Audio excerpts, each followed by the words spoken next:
From the campus of Rowan University in Glassboro, New Jersey, Channel 5 Sports presents Collegiate Football. Today, the Rowan University Profs host the Cortland State Red Dragons. Hello again, everyone. Rob Christ along with my partner, Shawn Leary. A sunny, cool afternoon here at Rowan University. Perfect day for football. A big game on tap here at Rowan University. The Profs of Rowan University coming into this game with a pair of losses last week versus a Montclair State team that was truly jazzed up after their coach missed his first game ever, and also a bitter defeat to the hands of Robert Morris, a 1AA team earlier in the year. They come into this game seemingly an underdog, a situation that Rowan rarely finds themselves in against a Cortland State team that is undefeated. For all intents and purposes, Rowan needs to win this game to get into the Division III playoffs. They certainly need to win this game in order to win the NJ Conference. And Shawn, obviously both of these teams very successful over the years. Cortland State comes into this game obviously with a lot of confidence. Well, I think if you look at an undefeated team, you have to look at its defense. Teams don't go undefeated without a good defense. I think we'll see that in the NFL later on with the Colts. But you need a good defense. Cortland has had it all season long. Red Dragons are very fire on defense. They attack the ball, they create turnovers, and they put their offense in good field position because of that defense that they run. I mean, this is a team that really gets after it. For Cortland State, of course, we talk about their defense. Sometimes the best defense is someone who can carry the football and control the clock. For Cortland State, that's Matt Rickard. Right, well, that's a great recipe. When you have good defense and you can run the football and you got a guy like Rickard who can really control the clock, that's what this guy does. He's a guy who can take you to the house, but he also has a little power. He'll run in between the tackles. But the one thing I like about him is he slashes real nice, and we're going to see that here today. This is a guy that has good field vision. He's going to make his cuts, try to shoot to the outside, and go in for 6. Well, for Rowan University, again, finding themselves in a position they rarely have in the past. 2 losses already this year, facing a Cortland State team that's probably slightly favored in this game. And this has been their best week of practice in some time, according to Jay Accorsi. They're going to need it. Yeah, you're right. They are going to need it against this team. But this is a game where Rowan has been there for so many years that they know how to win these games. And over the years, we've seen Rowan University go into a big game. If they've either been an underdog or been favored, they've always played well. Whether they lost the game, they've always been able to hang in there and play tough. There's been some Mount Union teams that have beat them up pretty good. But Rowan comes in prepared, and I think Jay Accorsi does an excellent job of getting a team prepared, finding Cortland's weakness and try to exploit it. That's what he's going to try to do today. Don't be surprised if they try to air the ball out today a little bit. For Rowan University at the helm, the quarterback Mike Oriole, one of the best in Rowan University history. He's 1 touchdown pass away from tying Ed Hessen's career touchdown mark. He has really been handcuffed this year, according to head coach Jay Accorsi. They're going to let things fly today and really open up this offense. Well, first off, he's a great bartender. I think he works over at Clancy's. But this is a kid that when you got a good defense, you got to try to loosen him up, and that's throwing the football. So that's really what Rowan's going to try to do today. Try to get the ball out there, loosen up that defense, and then allow the running game to work. This is a kid that I think has taken a lot of criticism over this year, but you know what? He's lost a lot of receivers. And when you have that many receivers go away from you, especially Sakeen Wright and some of them guys that were outstanding over the years, and you lose that, you need to try to find the timing with the receivers that you now have. He's starting to get that, and like you said, I mean, this guy's right next to that record. He's a guy that can get it done for you, but you got to go over top against Cortland. Well, Shawn mentioned he lost 5 of his top receivers from last year, 3 through graduation, 2 committed to the military. So a rare situation. He's finding new targets, and he can't wait to get started today, opening up the offense on a beautiful day for football. We'll have the opening kickoff for you after this on Channel 5.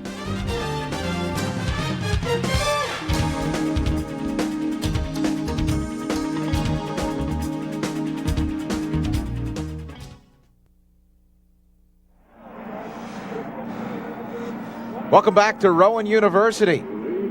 About to get underway as the Profs host the Cortland State Red Dragons. There you see last year's final 24-16. And the Red Dragons have come up short each of the last 3 seasons against the Profs. As you see, the Profs winning 9 of the last 10. And Rowan with a 9-3-1 series advantage. Well, they're not the favorites in this game. Actually, in last year's game, they had a 21-0 lead in the second quarter, and they went on to win. And that's the type of start that they want to have today. Jump on this team and try to get things going. There you see the standings, and Rowan with that 4-1, they absolutely need the win today. But also, Rob, I think more importantly for their psyche, after losing against Montclair State, if you get into the playoffs, you want to go on a roll, especially beating a team like Cortland. That would give them tremendous confidence. Well, we're about to get underway. Cortland to kick it away and back for Rowan at the 5-yard line. And on their way right up the gut, finally cut down for the Profs. Jim Migliore. Good return back to the 26. First down and 10 for the Rowan University Profs. Again, a beautiful day for football. Oh, yeah. Should be sunny all afternoon. Crisp, 52 degrees. I'll tell you what, it just looks pretty out there. You got the field, which looks great. What a great day it is for football. It's not too windy. It's a little breeze, but, not hot. It's not cold. It's just perfect day for a good football game. I think we're going to have one, too. I expect this to be a pretty close game and have some fireworks. We mentioned before, Mike Oriole needs to have a big day. You see, good size, 6'4", 215. Big rush put on and thrown down. First play and a sack from this pressure defense of Cortland State. Yeah, that's Adam Haas, a senior, 6', 260.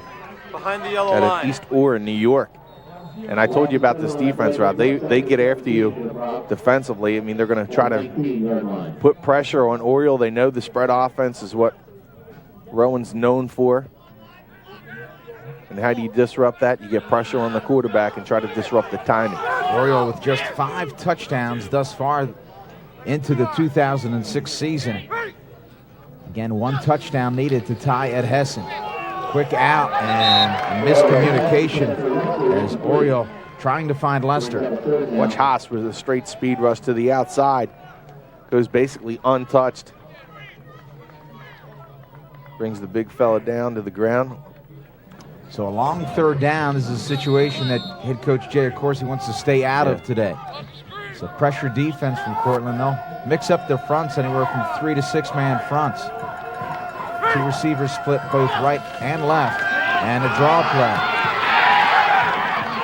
Breaking 1 tackle and picking up a few for Rowan, but far short of the first down, Rob Richardson. Yeah, Richardson's able to slip out of the tackle, but just, getting back about 5 more yards. 4th and 15, obviously have to punt, and not the start that Jay Accorsi wanted for this Rowan team coming into this game. They know Cortland can force you into a short field, and that's when they become very dangerous. Last year, a couple blocked punts by Rowan really changed things. And special teams certainly a factor today. We'll see how it plays out as Buff's first punt is away. It will be short. It will bounce at the 48 and take a Cortland hop down at the 45-yard line.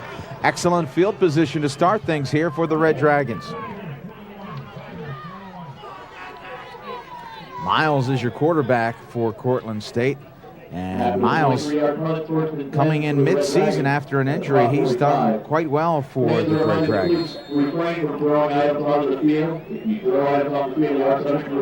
There you see the Red Dragons coming off the bench.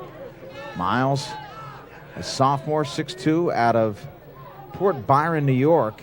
This is a team obviously filled with New Yorkers, only 1 New Jerseyan on the Red Dragons roster. And just like Division I, all NCAA games, that clock now a new rule. The clock will start upon change of possession. Rickert, the ball carrier, and this is a guy that Coach McNeil was truly effusive about. He absolutely loved the way that he runs the ball. Tremendous determination. So there's nothing that he does particularly well, or exceptional, I guess would be a better way of characterizing it, but he does everything with so much intensity. And he said he's as good of a young man as he is a football player. And, as a coach, that's what you look for. You build a team around character. 2nd down. Out of the shotgun, Miles. And they'll look to string it out. Shut down for Rickert. He's got some room, and he will scramble. Forced out of bounds, shy of the first down. Yeah, I think you're right, Rob. I think you build a program around character. You build your team around some good athletes, and I think both of these schools have done that. Rowan you never hear. I mean, in years past, there's been some problems. We always used to hear lost the County Times a couple of problems over there with some, over the scanner of Rowan football players getting into a little bit of trouble. And you got to hand it to Jay Corsi. You haven't heard that in a very long time, and especially during his tenure here, Rowan has been on their best behavior. Rickert, the ball carrier, picks up the first down, so the Red Dragons successful in their first series. They have that tremendous defense, and as we mentioned from the top, one of the ways they really control the football, not only putting pressure on the quarterback, but maintaining a solid ground game through Rickert. And again, it's Rickert, the ball carrier, punches through the hole and picks up about 3. Now, see, that's what Cortland will do. They'll try to pick up 3 or 4 yards on first down with Rickert, and that sets up Miles and puts him in a better position. And that's good coaching, especially when you have an injury, you have a guy coming in. You want to have that second and short, third and short, and they've done that all season long. Senior day here at Rowan University, and they would like nothing more than to win this big game for their parents. Again, the draw to Rickert and a big hole. Rickert looks like he has the first down. It looked like somebody jumped off sides, but was able to get back in time for Rowan. And they'll respot the football. He'll be just shy. 3 and 1. Excuse me, 3rd and 1. Here you see Dan McNeil, head coach in his 10th season. Fine mark of 60 and 39, and this is a program that continues to evolve. They've had some hard luck against the profs, and there you see Jay Accorsi, one of the true gentlemen of collegiate sports, 43 and 11, very impressive. Again, the handoff to Rickert, and right now, the offensive line of Cortland simply owning Rowan University. Certainly one of the keys to today's game is the trenches, as it always is. And, Coach Dan McNeil said he feels very good about what he has on this Cortland State roster on the offensive line. Jay Corsi, one of the great minds in Division III. This spread offense creates nothing but problems for opposing teams. Cortland seemed to handle it pretty good in that first possession, but you can expect that Rowan is going to be able to move the football.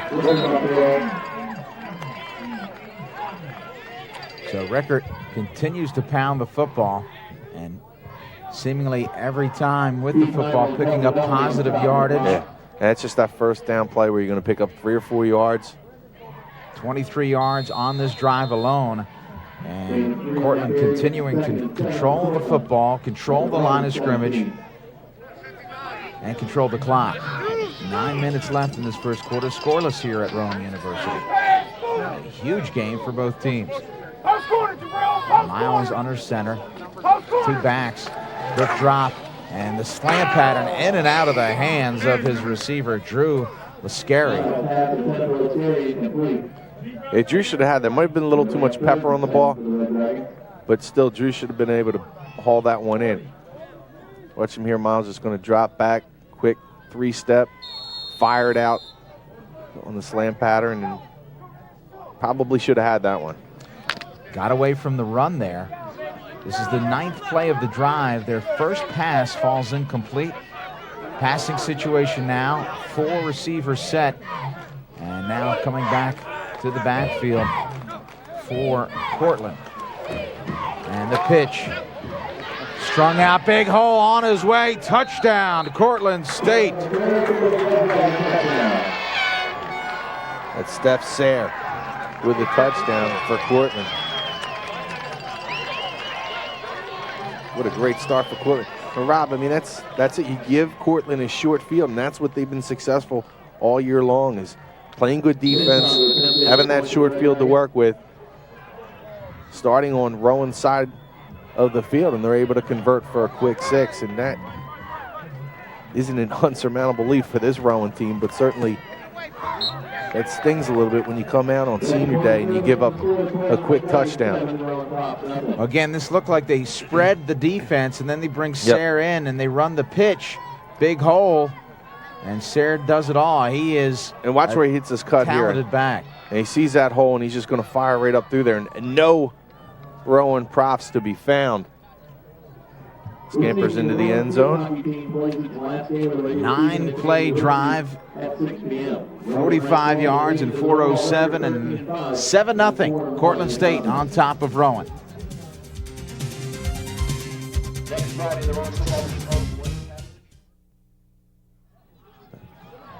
You can see the wind starting to kick up here at Rowan University. And the offense has started for the SUNY Dragons, the SUNY Cortland Dragons, 7-0. An impressive drive encompassing 45 yards and 9 plays, capped by a Sayre 17-yard scamper. Cortland State strikes first. The Red Dragons to kick off. And a nice long kick again to Migliore. And cut down inside the 15-yard line. That actually was Bellamy.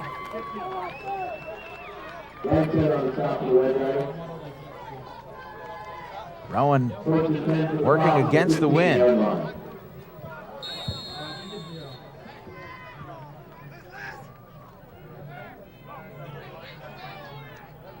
And they'll spread the offense here for Oriole and the Profs. 4 receivers set in the backfield for Rowan. Devon Edwards. And Edwards is met immediately. So far, it looks like they almost know the Rowan playbook right now. They're just firing in. I think that was Kyle Pierce on the tackle. Linebacker, a junior, 210 pounds. So again, Rowan having a tough time here offensively to start things. Continuing to move in the opposite direction, and Devon Edwards will try to string it outside, but a tremendous individual effort by this Cortland State defense. And they continue to make it difficult for Rowan to get it going. That was Derillo. Might even got held on this play on the outside, but a terrific job of just shooting up that end, and that's exactly what you want. He's being tackled himself. Derillo, another one of them linebackers with good size, but Cortland has good speed. The linebackers can move east to west. Oriole has a man and overthrows his receiver. Well covered by Cortland State. Matt Berman, the safety, blanketing. Right now, Rowan just out of sync completely with this spread offense. Not a good looking pass that time from Oriole. But again, I mean, this is where you put yourself in another situation for Rickert and Miles to work with that short field. Not much going right. Will Barnes unable to provide any separation. Cortland looks like they're going to get excellent field position as Rowan forced to punt into the wind once again. It's a low line drive fielded at the 34-yard line, hit immediately, but returned inside the 30-yard line by Cortland State Sayre. So Cortland again with a short field, and this is something that Coach McNeil said that they had a tough time with last year. Why they fell short to Rowan, because after the block punts, it was a short field for the Profs. They have literally turned things around this year here early. I know these Cortland State players, they remember last year getting down in a huge hole early in that game. They wanted to come out with a little bit of fire, and actually they came out a little late out of the locker room.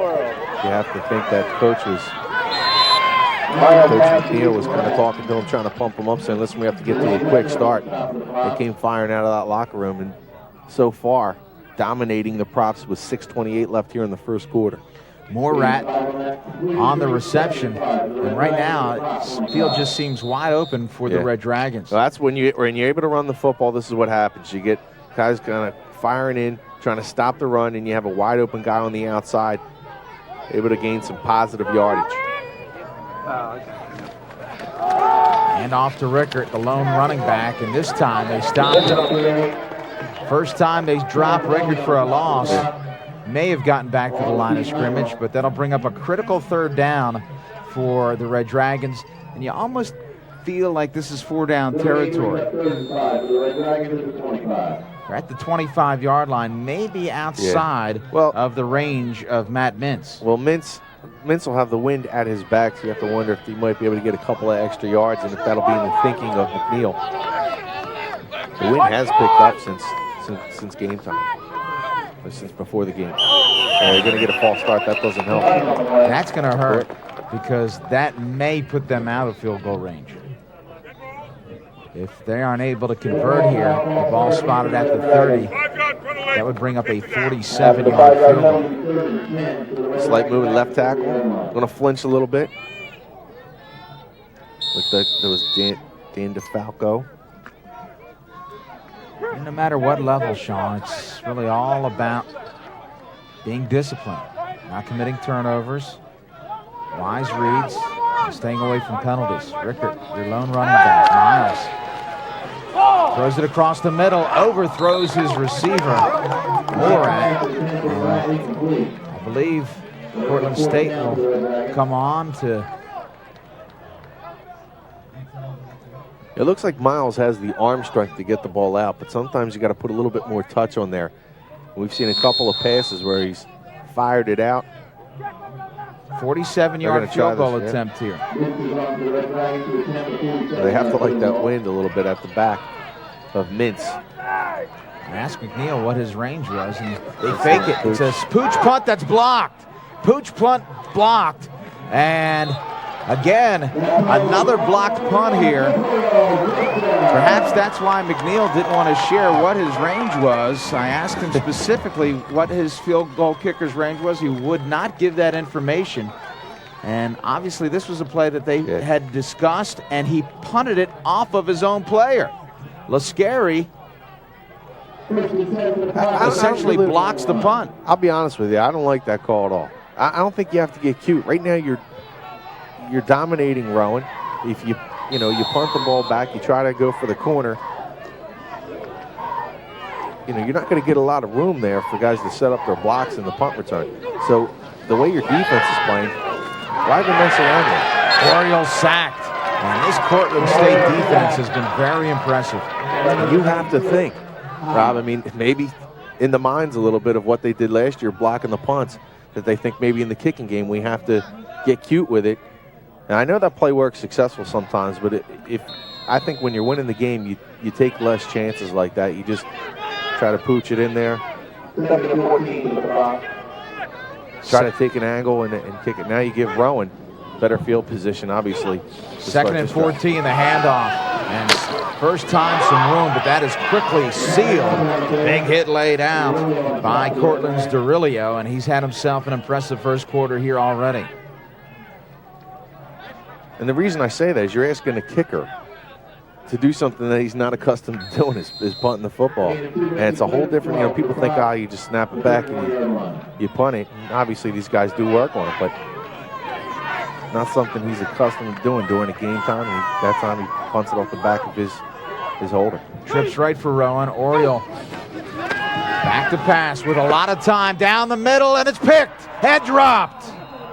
Portland's defense continuing to apply late pressure. Flag. Late flag comes out. I think you're going to get a late hit. That was Sayre, who had it right in his hands.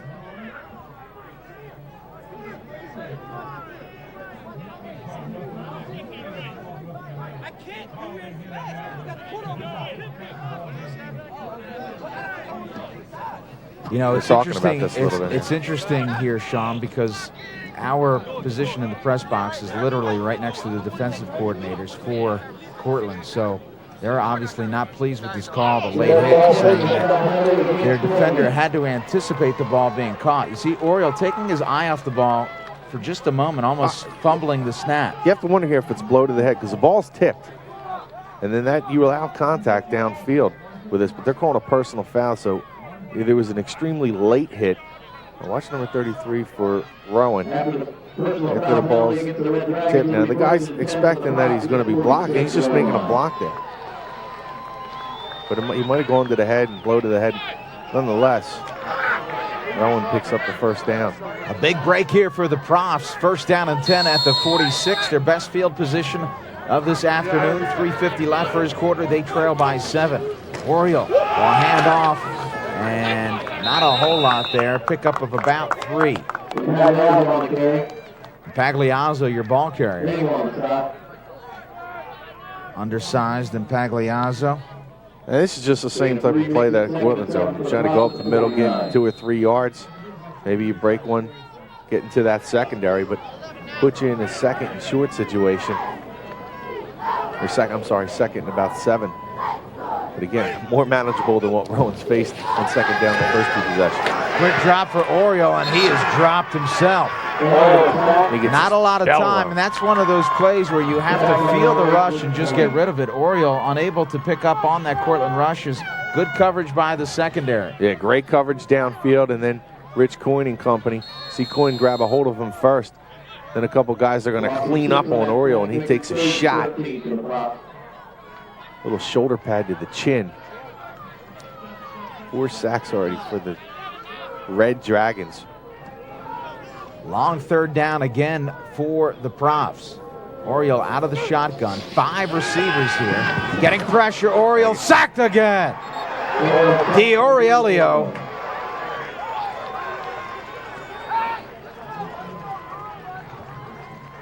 Now, Ted Allen's got to pick that up for Rowan. He is untouched, coming right on his blind side. No one touches DiAurelio, and he throws Oriole to the turf. That's the 5th sack.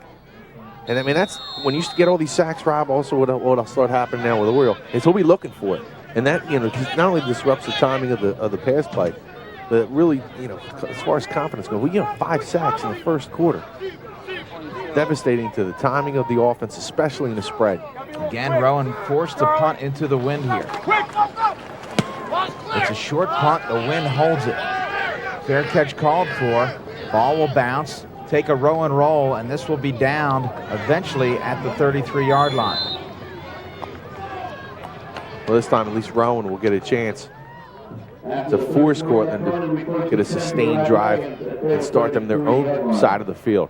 Don't be surprised if if Cortland goes more to the air here with 1:41 left. The wind has started to become a factor in this football game.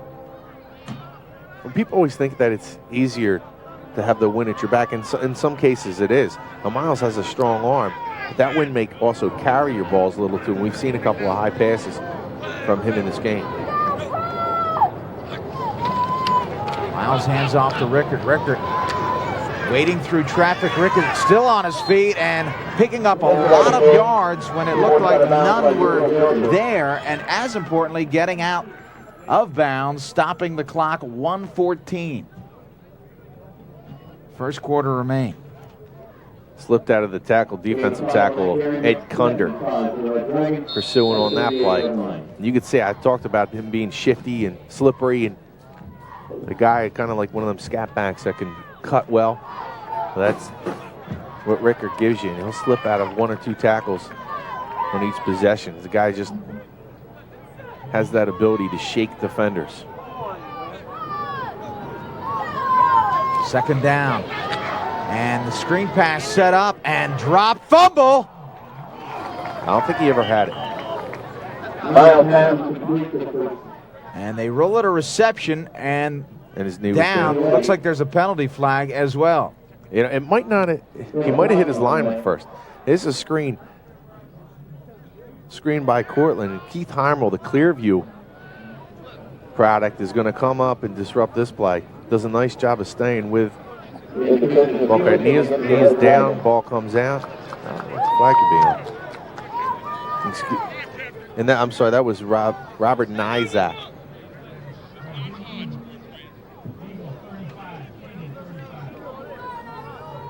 And they're going to take the penalty. Nizak out of Washington Township. We're calling a clip here. The down remains 2. So a 15-yard penalty really backs up this Cortland State offense. Let's try to find this clip. We didn't see it during the play, but okay. Wow, yeah. That's a dangerous play right there. That's a good call by the referees. 3 penalties for 35 yards here early for the Red Dragons. 2nd down and 23. Again, the screen pass to Rickard. Rickard with a lot of room to operate, finally cut down. A nice little play call as Dwayne Whetstone finally on the tackle. Yeah, they're just going to try to get some of that yardage back. A good call. You know, Rowan's going to be firing upfield, so you go back to the screen there and try to get Rickard into some open field. 3rd down and 8, so very makeable now after the screen to Rickard. Inside of 30 seconds remain in this first quarter. 3 for 4 on 3rd down conversions are the Red Dragons. Miles with Rickard out of the shotgun. 2 receivers split both right and left. Miles with a lot of time over the middle, and the receiver falls down. There's something we didn't touch on, Rob. There's a lot of local products in this game for Rowan, especially on defense. Keith Heimel of Clearview. Nizak, we already talked about from Washington Township. Zach Garin. Paulsboro graduate Eric Bailey, who was out of Shalleck. Now you go back to that play earlier where Rickard was able to get out of bounds. If they kept him in bounds, now you'd have Cortland punting into the wind. But just because of that one play, 14 seconds remain, and you're going to see Cortland State benefit probably 10, 15 yards on a punt, although it's a low-line drive and very returnable. Back to the 30-yard line, and this is Bellamy. Bellamy cuts it across. Bellamy to the 35. Bellamy, and this is going to come back. There may have been a clip all the way back at the 35-yard line. So that will be the last play of this first quarter. We'll have the penalty call for you when we return from break. After the first quarter of play here at Rowan University, it is Cortland State on top by 7.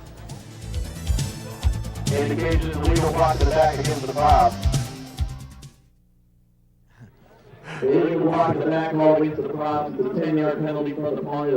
Welcome back to Rowan University. Let's take a look at that penalty. You're going to get a block in the back against Rowan right there. Little push from behind. That negates Bellamy's long run. But the way Cortland, maybe I was wrong on that the pooch punt that they tried to attempt, because that play didn't work too well. Well, first you had the bad snap for Cortland. Punter was able to handle it and get it off, but then the punt coverage was horrible as well. The penalty went against Kevin Taylor, the freshman linebacker from Westwood Regional High School in Westwood, New Jersey. Rowan dance team.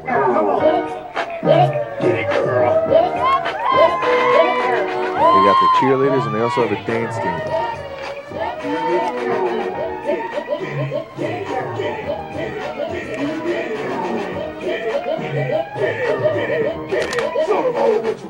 Senior day here at Rowan University. And it's senior day for the football players, the dance team, and the cheerleaders, of course. A good crowd on hand. I think everybody understands the gravity of this football game. A must-win, really, for both of these teams, as the winner of the NJAC gets the automatic bid to the NCAA playoffs. The handoff, and now Rowan will work with the win.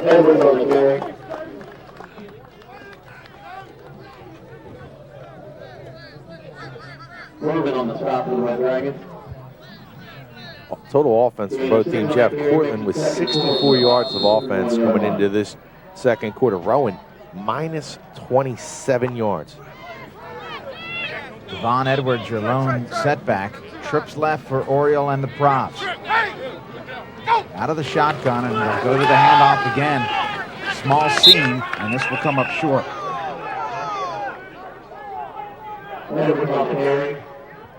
So again, a critical third down for the Profs. 0 for 4 on the afternoon for Rowan. That's because they're putting themselves in 3rd and long. This one, they have the option now. I mean, this is where you have your defense cut back on the heels a little, because you can run or pass. 5 receivers set for not the when you have 5 guys spread out. That's the Orioles going to take the ball himself. 4-man rush, pump fake over the middle, has a man, first down. First down, and Dustin Ketcher, and what a great name for a receiver. Yeah, and that time, what he's going to do is he's going to fake the linebackers, freeze them out with a pump, and then throw across the middle, and you need good pass protection. That time the line held up against that heavy pass rush of Cortland. It's going to give you a little bit of time, but nice job by Oriole converting on third. Oriole will hand off. Good surge by the Rowan line. About 3-yard pickup. Ball carrier, Rob Richardson out of Garfield. This is another one of them plays straight up the middle. Line just going to go straight ahead, get their guy off the line. You're right. I mean, Rowan that time had a nice surge on that offensive line. You need to be able to contain these Cortland pass rushers, but also by doing that, you can run the football pretty well, and they're able to do that so far in this drive. And I think it's real important. You put yourself in third and short, and especially with the spread offense, you spread them out, and those quick slants will work for you. Draw to Richardson will bring up a 3rd down and about 3.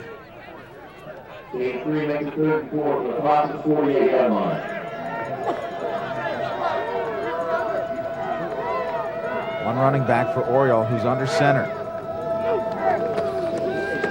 He'll hand off. The counter play goes nowhere. As Devon Edwards had little room and little success. Well, they just swarm with the ball. This is a very good Cortland defense. I just love the way they swarm to the ball. Well, this is a team that is not necessarily big, but tremendous team size, or excuse me, team speed. Yeah. And that is more and more the case in terms of the trends of collegiate football. You see that out of Rutgers University, a team that's somewhat undersized, but a great swarming defense, and obviously a very successful season for the Scarlet Knights. So punting it away, Rowan once again, it'll be Bupp. Bupp, a much better punt here, and this will bounce, and this will be into the end zone. So a bit of a break for Cortland State, as I think that's a ball that you want to receive. They let it bounce. A positive roll for Rowan, a little strong, and Cortland back at their 20-yard line with a 7-point lead. Well, right there in that play, it looked like they had some confusion of who was going to catch the ball, and the up man went to block. You get a couple of bounces, you get lucky there. But Rowan now defensively going to try to stop and put some pressure on Miles when he drops back to pass. But what you need to do on 1st down is try to contain Rickert. They've been unable to do that so far in this first quarter. He's picked up 3 or 4 yards on each of his first carry on 1st down. Miles drops, has a man, hooks up with Morat. I think he dropped the ball. And I think you were right. It's our angle here. We're blocked by some of the players on the Rowan sideline. So Morat, a very catchable ball. This time it's going to be a little curl route. Morat's going to sit about 15 yards downfield. Rice, great protection by the Cortland line. Miles gets it out there. Nice strong throw, but Morat's just going to lose concentration, drop the ball. That's one you have to catch. He had an opportunity to dump it to Rickert. Went to Morat. And again, as you mentioned, a ball very catchable.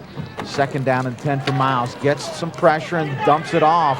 And jumping over the defender, showing some sweet moves, Mike Schveda. And Schveda's going to jump over. Looked like it was Dwayne Whetstone, the cornerback. That's just a nice athletic play, but that's one that Whetstone has to come up and make. So Schveda misspoke with the reception. Enough for the 1st down. Cortland has shown some muscles here offensively. And look at, again, a big run. And slammed to the turf, but not before picking up a big chunk for look Cortland at Dan DeFalco, number 66. He's 5'11", 245. And number 66, you can see the right guard here. Watch him right here. Right there, you see that block by big number 66. That's going to open up things on the inside for Rickert, and then cleaning up on the play is Bellamy. But you know, that's where you need to start. You look up front at some of these guys like DeFalco, and they're not big, 245 pounds. It's not big as an offensive lineman, but you know what they do is they move their feet well, get in good position, get low. This is why this team is undefeated. Great offensive line. They drive block extremely well. Second down now for the Red Dragons. 9:25 and counting. They lead by 7 off of a Sayre touchdown run early in the first quarter.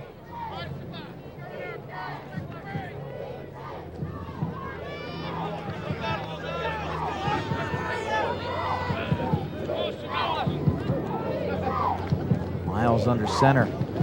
Quick drop, gets pressure, throws it up, and incomplete. Miles really took a hit. One of the few times that Rowan has been able to put some pressure on this Cortland State offense. And again, it was Syed.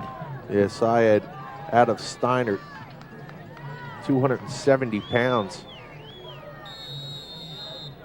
And that's the type of pressure that you need to put on Miles and to force him into making mistakes, because he will make a mistake once in a while. He's got that strong arm. Low punt, and the wind will hold this up. Bellamy has 2 men to beat, spins through both of them. What a fine return by Bellamy, picking up about 10 yards when it looked like he may have been stopped immediately. So ball spotted at the 30-yard line, and Rowan back on offense. Yeah, he's one of the more dangerous return men. Here's why.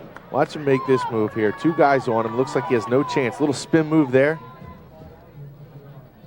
This is a guy, Bellamy. You like to see him in the open field. We talked about Rickert.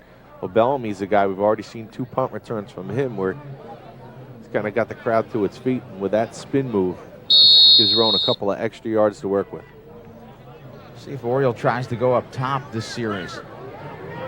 8:40 and counting for the Profs. They trail by 7. Oriole roll out, and now will keep. Brought down after a pickup of about 3. You got right so far. I mean, Cortland downfield has done a tremendous job of coverage. Oriole doesn't have anywhere to go with the football. And in this spread offense, you need to have defenders who are going to cover. And in the end, Jack, believe me, these teams, Cortland State, Montclair, TCNJ, they have had to recruit some really nice cornerbacks because of Rowan University. You know what Rowan's going to do each year, and they've been so successful at doing it. You need to recruit good corners and put some of your better athletes at the quarterback position if you want to win this league. Not much there for Rob Richardson. Cortland State has really eliminated any semblance of a running game for the Profs today. So a long third down, 1 for 6 on third downs today for the Profs. Approaching 8 minutes remaining in this first half. It's been really all Cortland State. However, they just lead by 7. Trips right for Oriole. With a pocket, has a man, and throws it up in and out of the hands of Migliore. He's typically very sure-handed, and that's a very catchable ball. A nice throw by Oriole. Rowan again forced to punt. Migliore's he's got to come down with this. I mean, this is a ball where you got to help your quarterback out, and you lose a little bit of concentration. But this has been Rowan's problem. You know, losing 5 receivers, that hurts, and they got that zone defense they have here. But you know what? When the ball hits you in the hands, you got to pull it in. Throwing right in the seam of coverage. And that's why Oriole's been so successful here at Rowan University. That was a nice, I mean, he didn't have much room to put that ball in, but he gave Migliore a chance to pull that in.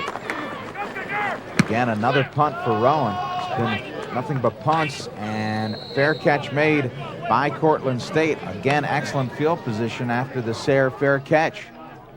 We'll step away. 7:43 left, first half. Cortland State by 7. The 35-yard line.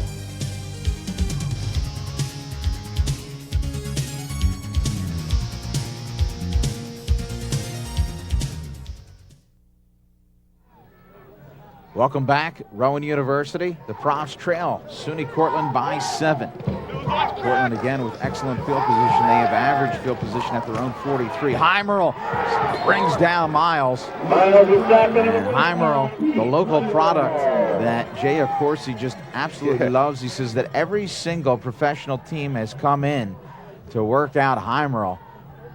Great motor. Said, you know, he was someone that kind of slipped through the cracks when he was at Clearview. They had the Hatchell brothers, who were obviously the key component of that team, and it seemed like people missed Heimerl. And when he came in, he was 6 foot tall.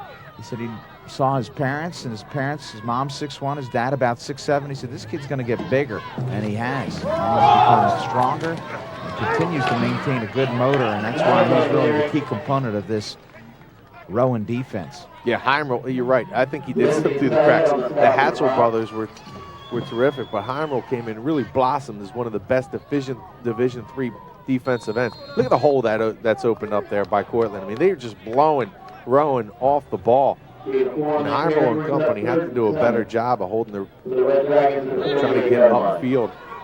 Linebackers have to come shooting in, and it's just not happening right now for Rowan. They're having some success running the ball as Cortland. Rowan bending, but not really breaking though too much. Third down and 7.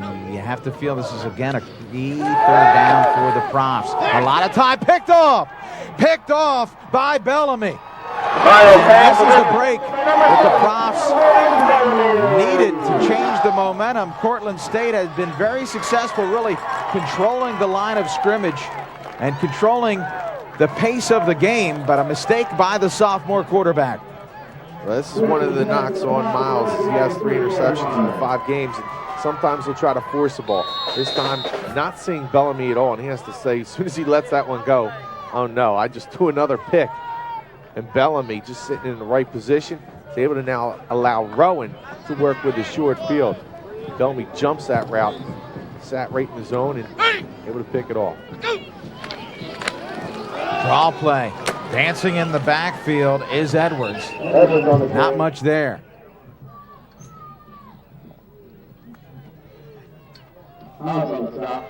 Miles has played in 5 games. He started 2, and that's his 4th interception. He does have 6 touchdowns. Rowan has only had 2 first downs so far in this first half. And they really need to move the football in order to get into the range of their kicker, Daniel Roberts. One of the first downs came on a penalty. Again, they'll hand it off. And just not a whole lot there. This Cortland State line has been impressive as Impagliazzo out of Mainland stopped after a short pickup. And as a football team, as a defensive coordinator, what you need to do is create long third downs, and you're typically going to be successful, and that's the case once again. 3rd down and 6 for the Profs. 2 receivers split left for Oriole. Someone jumps on Cortland that may have gotten back. The pitch, a lot of room to operate here, and finally cut down is Devon Edwards. He'll have enough for the first down. Well, Emory Lester's got to hold his block. He's there able to pick up the first down. If he holds his block that time, number 81 for Rowan, he might pick up even some extra yardage. Nonetheless, Rowan's able to pick up the first down and moving the football, and it all starts with that run game. Although they like that spread offense, Rowan having some success on the ground. 4:20 remaining. Orioles, 1 running back, and they'll hand it off. Slipping a couple tackles and driving forward is Jonathan Downs.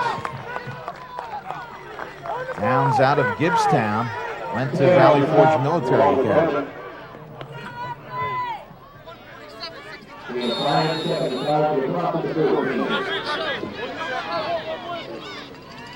Second and 5 for the Profs. Play action, Oriole, across the middle, touchdown! Emory Lester, the freshman out of Pemberton. And Oriole has tied Ed Hessen's career mark here at Rowan University. We await the point after, and there you see Kevin Bellamy. He made it all happen with the interception. That's what you get. And you work with the short field route, it seems like it's going to bite you every time. After a key turnover, Rowan's able to drive the ball and start it on the ground. Once you're able to run the football against Cortland, that's when you can shoot it through the air.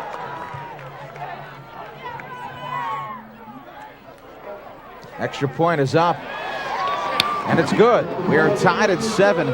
This is a Cortland State team that has only been down twice all year. Of course, They have yet to be behind in this game, but the momentum changed after the Bellamy pick. Keep in mind that offensively, it's been all Cortland State, but the short field comes back to bite them just like last year. Yeah, this is a couple of crossing routes. Nice play fake. You're going to freeze the linebackers there. Ryan Capella and company at the offensive line, picking up the blocks, giving Oriole time for his receivers to get open. And Lester able to shake his man, get loose. 5 plays, 30 yards, 14-yard TD pass. Oriole to Lester, ties it at 7. 3:49 left. That ball scoring yard with 5 plays, 30 yards, 15 minutes and 12 seconds. Capped off by a 14-yard touchdown pass to Mike Oriole to number 81, Emery Lester. Well, we mentioned Oriole really working with almost an entirely new receiving crew. And finally hooking up with Lester. They've been very conservative in their play calling all year, really relying on their defense. And they've opted to open things up a little bit here today. Lester out of Pemberton, just a freshman, and they like what they see out of the guy. But again, he's just a freshman, so he has still a lot to learn about college football, and that's the problem with those offenses. Maybe not having the type of seasons that they've had in years past, but these guys have to learn and grow. Ronnie Rodriguez on the return. He's out of Harlem, New York, so you gotta feel he's probably a pretty tough kid, huh? Let's ask. I think so. You know, it's funny, you think about Harlem, you don't really think about football. You think The Globetrotters. Yeah. Think basketball. 1st and 10 for Cortland State. Clock moving inside of 3:30 in this first half. In motion, it's Lascari. They'll go back to Rickert. They've been successful with Rickert. They pick up again, about 7.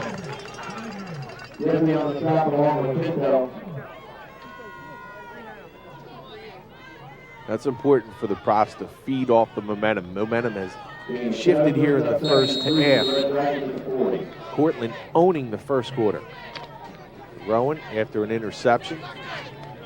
Again, games like this, you have to look at both defenses and see who's going to make more plays and set up that offense. Both teams have done it here in the first half. A huge push by this Cortland State line, and that was easy running for Matt Rickert. Yeah, they're having a lot of success over the left side. It starts with Dan DeFalco, the center, but you have David Holleran on that outside, the left tackle. Rickert with 44 yards already in this first half. Remember, Zach Guerin missing from this Rowan defense, really blew his groin last week, and they'll miss him. Dump to Rickert again. He stays in bounds, just shy of the first down. He's brought down by Calvin Bellamy.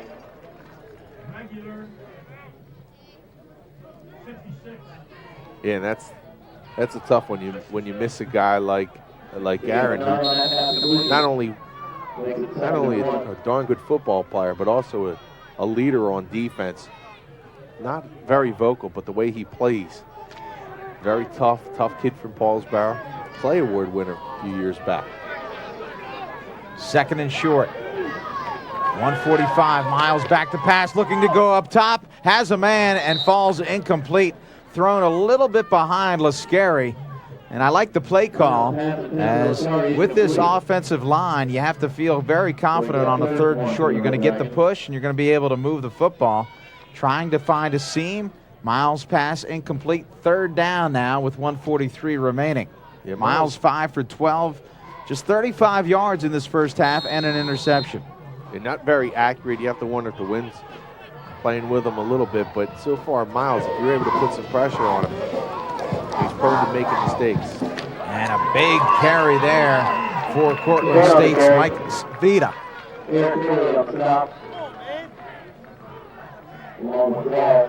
They'll move the chains, and the clock will stop. 1:35 as it restarts for the Red Dragons. Again, they're working into the win. Split left is Morat. Miles gets some pressure and he'll dump it. Lascari brought down, and I think we're going to have a face mask as a lot of laundry flying in. And that is a big break for Cortland State, as not only do you stop the clock, but you have a big chunk, 15 yards there. Rowan has been relatively disciplined in this first half, not on this play. Well, you're just ready to say good open field tackle by Whetstone. He grabs the face mask. Indication of personal foul, face mask against the prop. He's trying to shake Whetstone here. Whetstone's going to go up top. And that's the problem. When you go up top, instead of going low, you have that possibility of grabbing the face mask. It's why not only important in tackling the ball carrier, but also making sure that you don't grab that face mask, and that's a huge penalty, Rob. You have 15 yards with 1:19 left on the clock. With 1:19, this really opens up the options for Cortland State because they're not forced to throw the ball every down now. Rickart's been successful, and that's where they're going to go. Rickert, or excuse me, it's not Rickert. A little scat back, Dustin Bowser.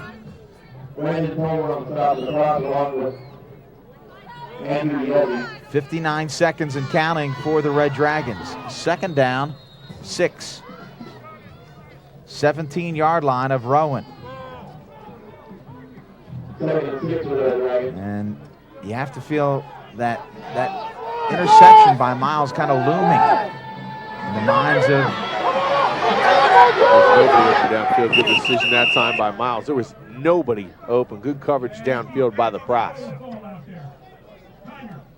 And they were really upset up here with Miles not dumping that ball earlier.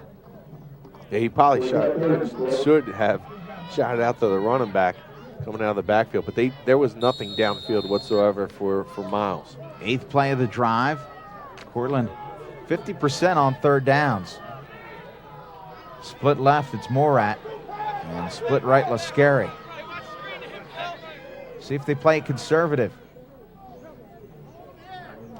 Miles will hand off to Rickert. Rickert cuts it back inside. He'll be stopped shy of the first down.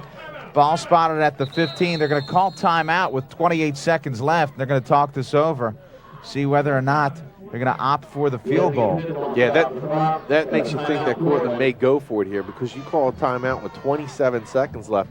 You're going to give Rowan the opportunity, if you do kick the field goal, to get the ball in Bellamy's hands in the open field in a kick return. So you have to think that Cortland here is thinking that they're going to go for it on 4th down.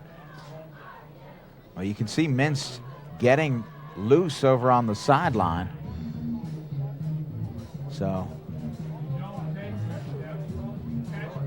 a curious timeout call. You see the wind in the face of the Red Dragons. This would be about a 32-yard field goal attempt, and Mintz does come out. So they will try the field goal, and should they make this, that will really magnify that penalty by Whetstone.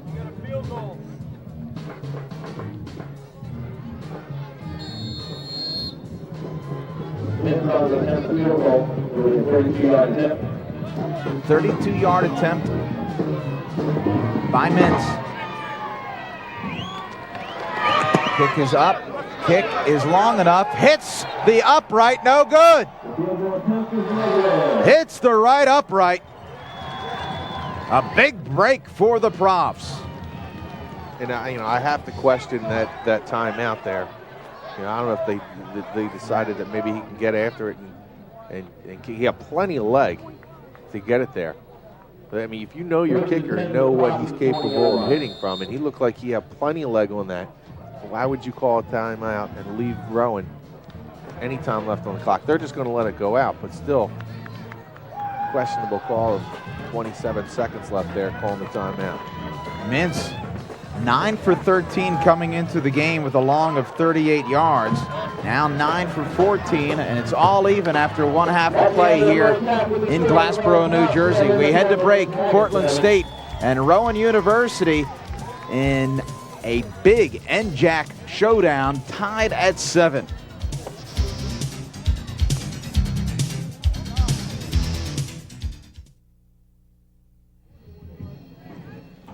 Welcome back to Rowan University. About to get underway, third quarter. Let's take a look at the scoring of the first half. First play, the pitch to Sayre. And Sayre's just going to find a seam. No Rowan props to be found, and he's able to get it in for 6. That after the Cortland defense had stymied the Rowan Profs offense in that first quarter, getting 2 possessions on Rowan's side of the field. They were able to convert on 1, giving them the first touchdown of the game, and then Rowan retaliated to even the score. Rowan will kick off into the win. Dan Roberts to kick it away for the Profs, and we're underway here in the second half. And this is not a good way to start if you're a Rowan Profs fan.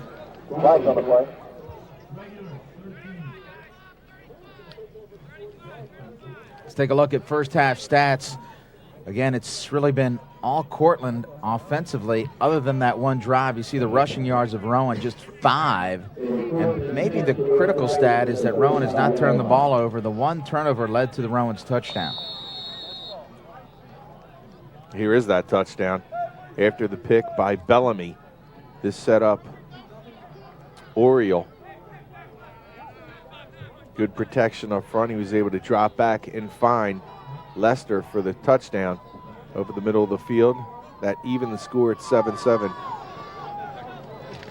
First and 10 for the Red Dragons. Rickert running hard and a big hit laid out. And Rowan looks like they're juiced for the second half. Obviously a lot on the line as laying out the hit for Rowan. Yeah, that was Andrew Yezi. Yep, out of Delsey. And this is a guy who was just a tackling machine for Delsey. And they were real happy that Andrew Yezi was able to come here to the Profs. Second and 8 for the Red. Second down.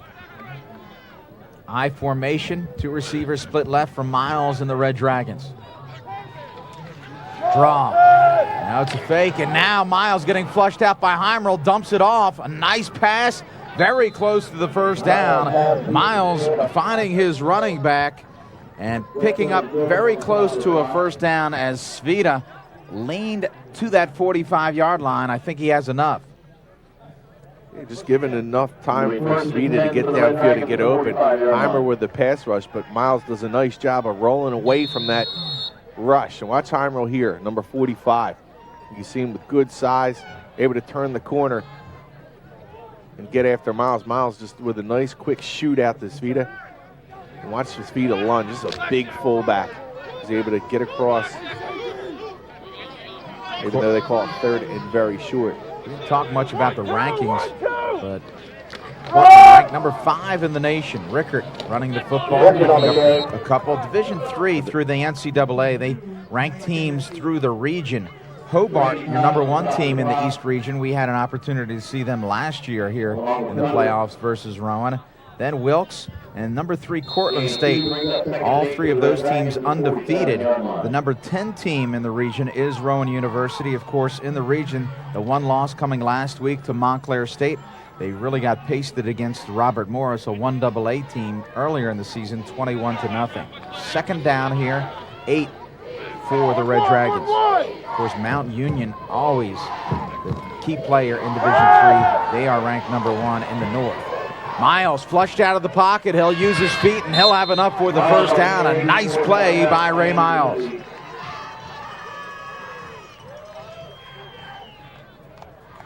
They may mark him short, actually. Yeah, watch Miles here. And he's just going to look downfield. Everything's down, broken down. The coverage is excellent. Get a little bit of a pass rush, and he finds some open space to his left. He's able to shoot out, and they're going to call him just short as he gets out of bounds just before first down marker. Good spot. 3rd and 1. Rickert in the backfield. They'll give it to Rickert.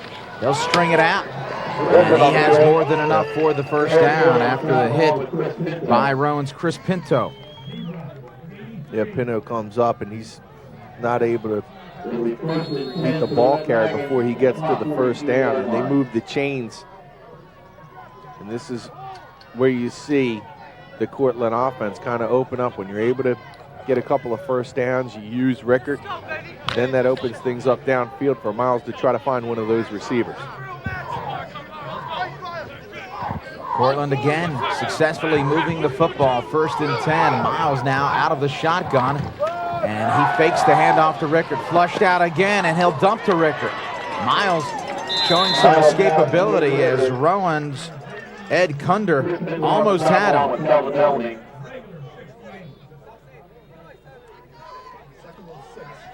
And Cortland just doing little things to be able to get downfield. And here it's just a quick fake. You freeze the linebackers, the safeties bite. You try to look downfield. Good pressure on the quarterback, but he shoots it out to Rickert, and he's able to pick up about 4 yards. Dan DeFalco, the center for the Red Dragons, just getting enough of Kunder to give Miles that extra time. Miles dumps again, and it's Bowser. Bowser punished. They're asking for a flag over there.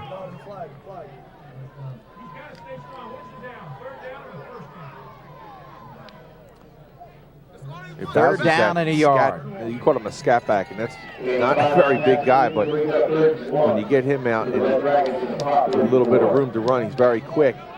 Nice little spin move here, pick up an extra yard or two, and yeah, that wasn't a late hit as he was trying to pick up the extra yardage, tiptoeing down the sideline, and he's fair game. Jabril Joseph got faked out of his shorts there. Inside, and a big hole. And more than enough for the first down. Svita. That was pretty impressive by Eric Bailey out of Shalleck to be able to pick up Svita. Svita, number 35, got good size. Watch the fullback here. He's going to go straight up the middle with a big guy. Good blocking downfield, and watch Bailey. Bailey just picking him up and driving him into the turf. That's not a good feeling as a running back, knowing that you have both feet up in the air and absolutely no help around you. 1st and 10, Cortland State really flexing their muscles here. First drive. Miles throws it up, has a man, and throws it well out of bounds. Lascari able to run under it, but not before he was well out of bounds.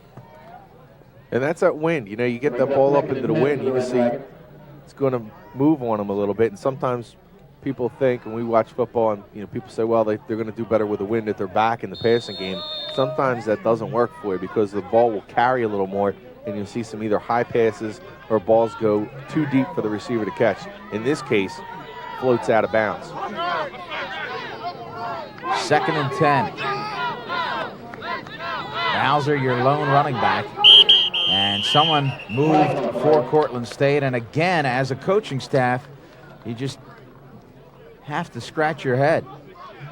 Well, I think we talked about this in our game that we covered this week in high school, is when you get long drives, you know, it's nice to see long drives, Rob, but sometimes in long drives, you're prone to at least eventually make a mistake and put yourself in either a 2nd long or a 3rd and long. And that's what Cortland's looking at here. After the first down incompletion, you get a penalty, and now you're faced with 2nd and long. And that's why some of these long drives, when a team doesn't have that home run threat, a guy that's going to break one for you, or you play good, solid defense, bend but don't break, you're able to make sure that these guys don't convert. Miles, the inside pitch, a little shovel pass to Sayre, and Sayre gets dumped.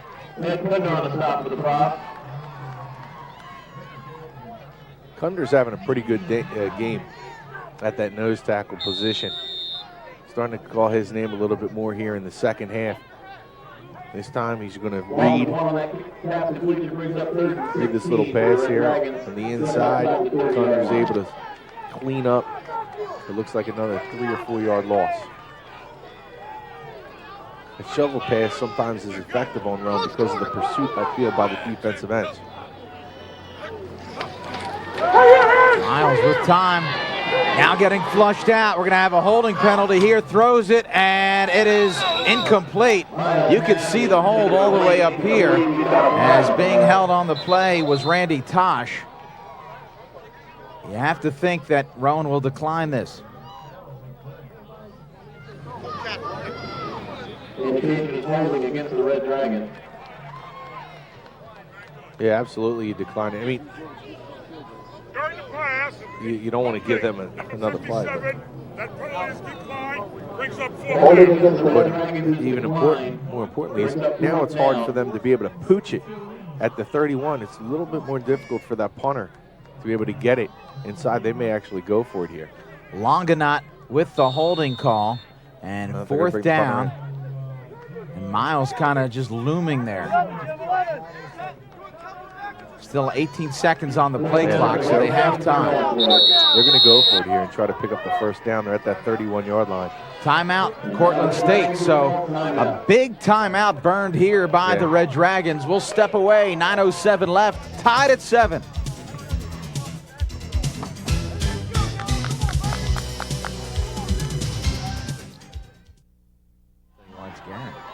Welcome back, Rowan University. Tied at 7, and Cortland State tries to angle the punt. It is very short, and the Cortland State Red Dragon coaching staff is not going to be pleased as their punter, Jimmy Canine, gets away a short one. Not a good use of the timeout. Not only doesn't the play not work for you, but you burn one of your timeouts on a 4th, and it was about 18. I'm sure that had to frustrate Coach McNeil as he burns one of those timeouts here in a 7-7 game and might come back to haunt him later in this game. I think they got a pretty good spot ball at the 20-yard line. 1st and 10 for the Profs with 8:55 left in this 3rd quarter. Oriole will hand off. Maybe a 2.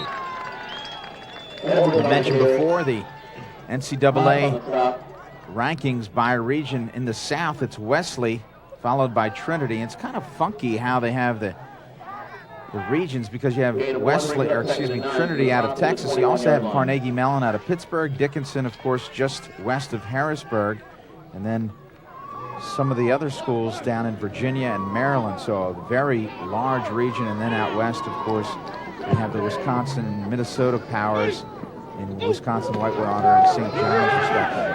Oriole will keep, and Oriole not much there. That was a nice job defensively by Cortland.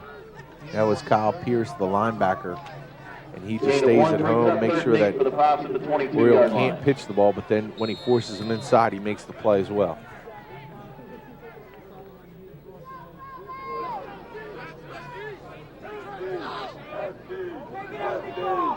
Last week, Rowan losing that game in overtime to Montclair State. Looking to rebound. Tied at 7, 7:35 left. Oriole will sprint against the grain. Sets, throws, has a man, 1st down. Will Barnes. Cortland wanted a hold out there. They didn't get it. Oriole doing a nice job of rolling that pocket out and converting on the pass, and Oriole has good arm strength to throw through this wind. And the wind's kind of intermittent. It blows a little bit hard sometimes, and then it backs off, which sometimes can make it more difficult because you're not sure what the ball's going to do when it gets up in the air. Oriole hands off, and they'll string this outside. A big pickup here. Devon Edwards. Good block on the outside by Ryan Capella. Capella out of Hamilton High School. I think we might have even had him on Channel 5 a couple of years ago in one of the finals that we did in the sectionals. Watch number 60. Able to see off that corner. With a little room to the back to pick up about 3 or 4 yards.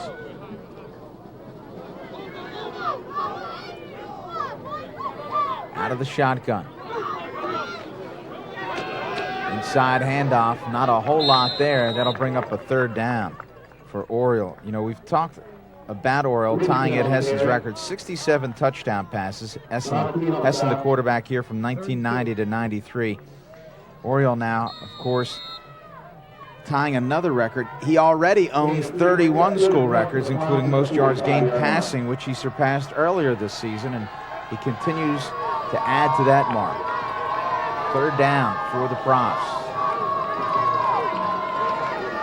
Oriole pitches. Strung out. Cut inside. And now a holding penalty. A holding penalty here against Rowan, as it looked like a nice run by Rob Richardson will be negated. Yeah, I think Will Barnes on that corner to the wide receiver they're going to get on a hold. Indicated as a legal block against the props.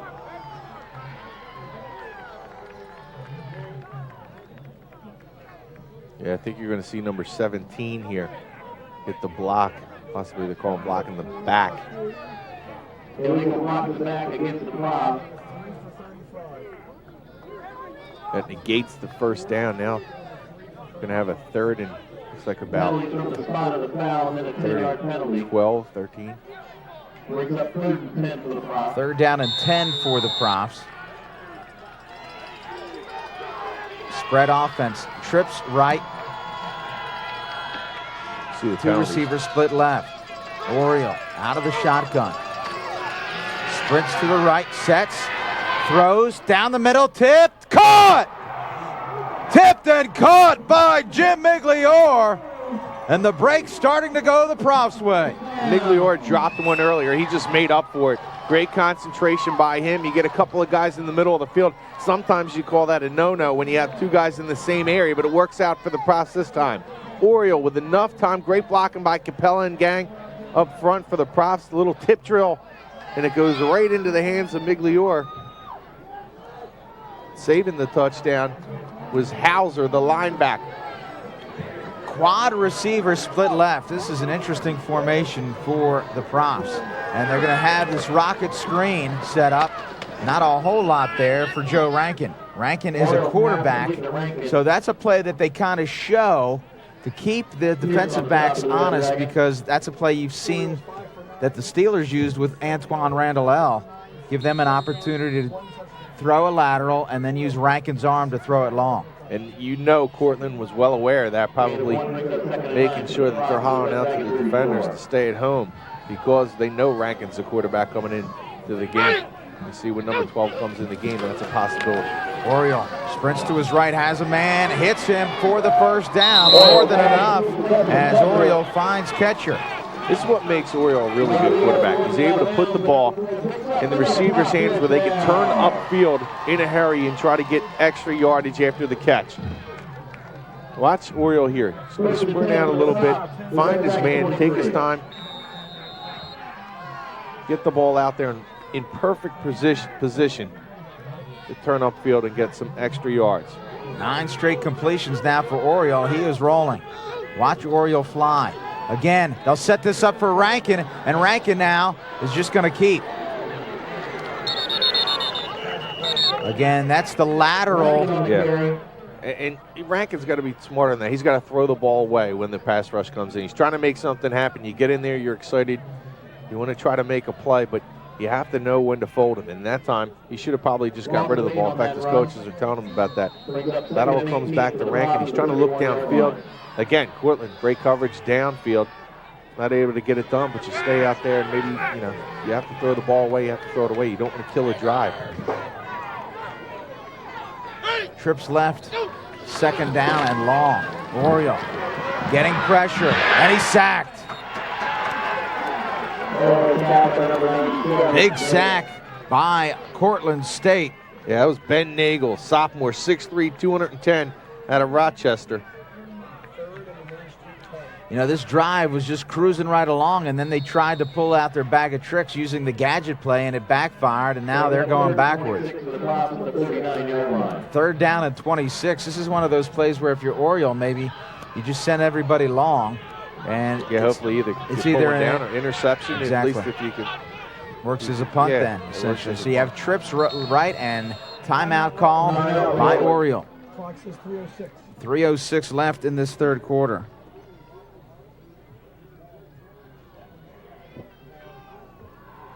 And they might be talking about that now. Take a look at the Cortland schedule. Started off with a couple of nice wins against Morrisville, Brockport, the SUNYs. Last week against the College of New Jersey. They were to get the 26-14 win. The team that Rowan lost to, Montclair State. You can see that Cortland beat them up 41-3. Montclair pulling the upset against Rowan last week.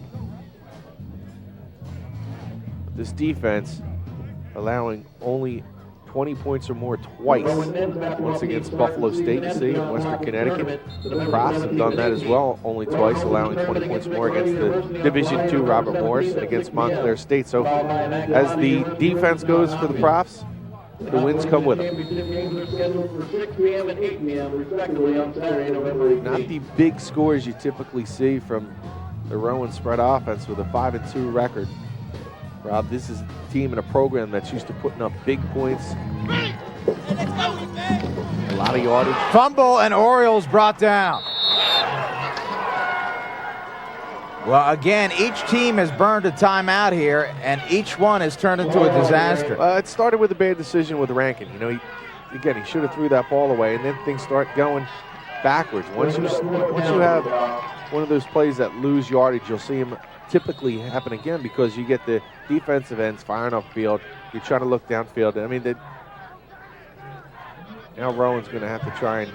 So it'll be Bupp to punt it away for the Profs. Through the teeth of the wind, I might add. I mean, wind's blowing pretty good right now.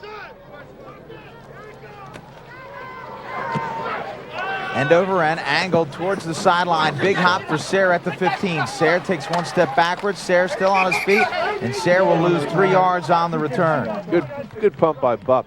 Let's take a look at Oriole. I don't think he was looking. Well, look at the traffic congestion here. Now, he's not even looking. The ball comes firing back, so Dustin Ketcher looked like he was still trying to get through and had to pull up because of the snap. Luckily for Rowan, he was able to hit Oriole. He kind of looked up and the ball was right on top of him. Good eyes by our truck.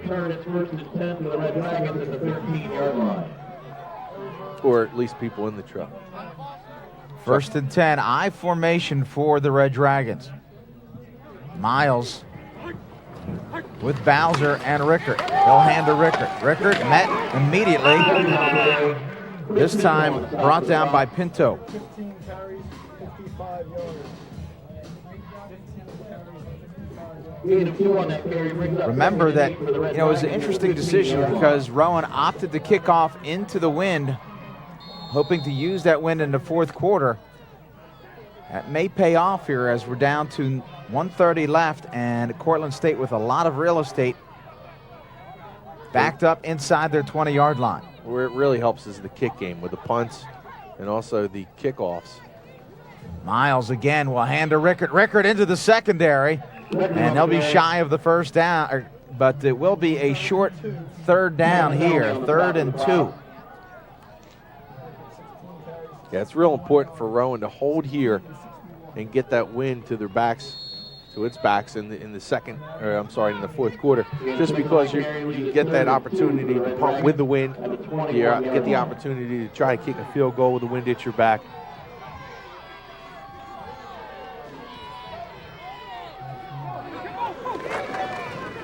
Again, it's Rickert. Rickert is brought down in the backfield. A big defensive stand for Rowan as Nizak denies Rickert.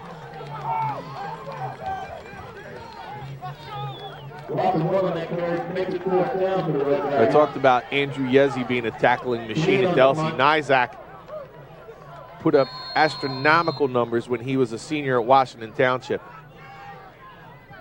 So Cortland able to punt it away with the wind to their back. This will be their last opportunity to use the wind as we're inside of 10 seconds now.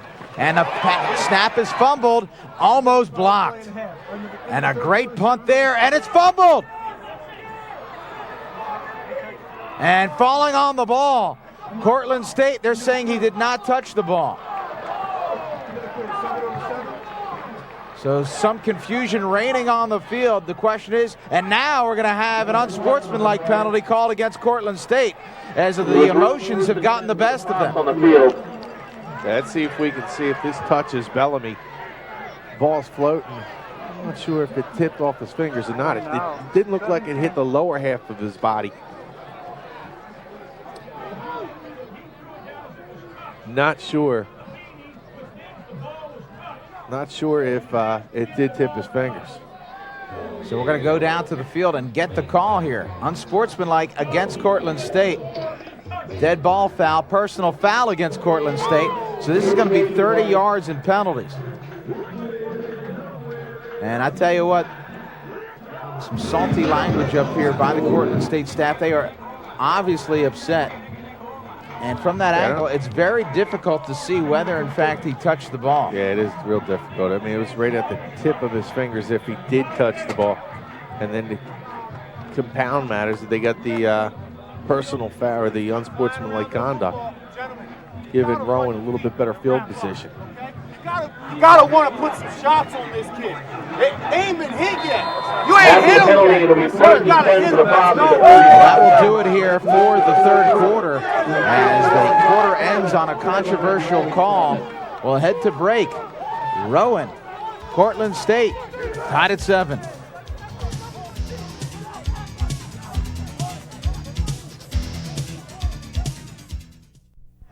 Oriole throws it up, has a man in stride, and it's dropped. It is dropped right in the hands of Will Barnes. Likely would have had a touchdown, and things are becoming crazy here in Glassboro. Oriole got crunched after he let go of that ball.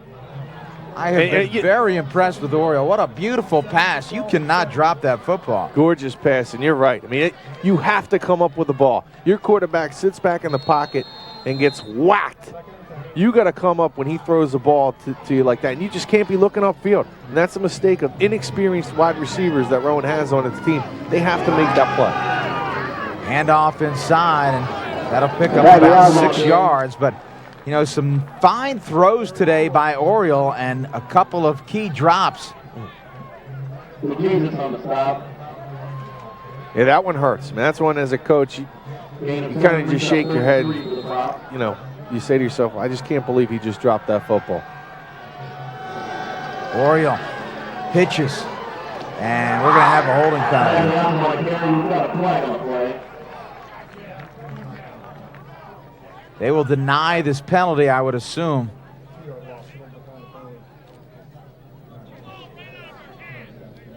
Indication is holding against the box.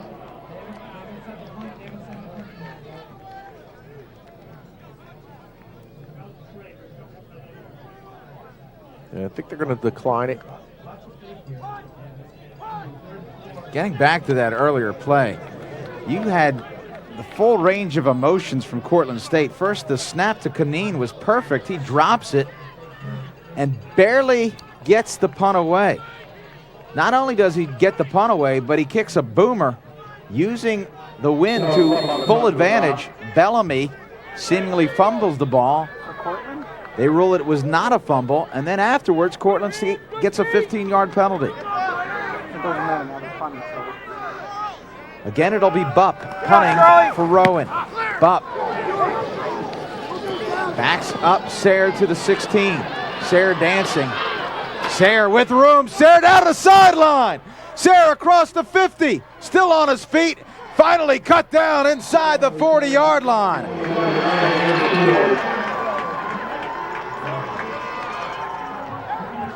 And I'll tell you what, Bupp didn't make the tackle, but he forced Sayre to go back inside, and that might have saved the touchdown. Nice job by the punter being blocked to just force the returner to go back inside, and Rowan was able to collapse on him from the backside, but nice job by the punter to deny the touchdown. Now they've swapped field position as Cortland in great position to try and get a score here with 13:44 left. The momentum continues to oscillate here. First down and 10, 36-yard line. Red Dragons. Svita. And it's Miles who will keep, and he's cut down. Nice play by Tosh. Yeah, that play's made initially by Tolbert. Strong safety is going to come up and force ball carrier to go back to the inside into the teeth of the defense. Linebackers come up, converge, make the play. But Tolbert, strong safety, comes up and does his job and his responsibility of not allowing that ball carrier to get across to the edge.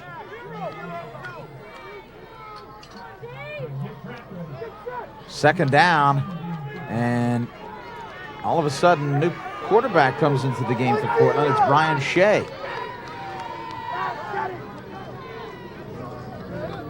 Shea, a senior, and a botched snap. And both of these teams can't seem to get out of their own way. Ryan Shea on that fumble recovery for the Red Dragon. Let's take a look at this one. That ball's just snapped high over top of the head of Shea. He has to retreat, and luckily for him, he's able to cover it up. But you're right, these teams are making mistake after mistake and killing drives. They had great field position to try and get either a touchdown or possibly go for another field goal attempt. Well, Cortland State has Shea under center to avoid any more calamities. Lascari, and they're going to just hand it off and try to put an end to this. And Rowan has to be very careful. Almost a late hit there. It just seems like the focus and concentration is not there for either team, and you wonder about that because this is such a huge game, especially for the Profs. Have to win this game to have any shot at competing for the NJAC and getting into the playoffs.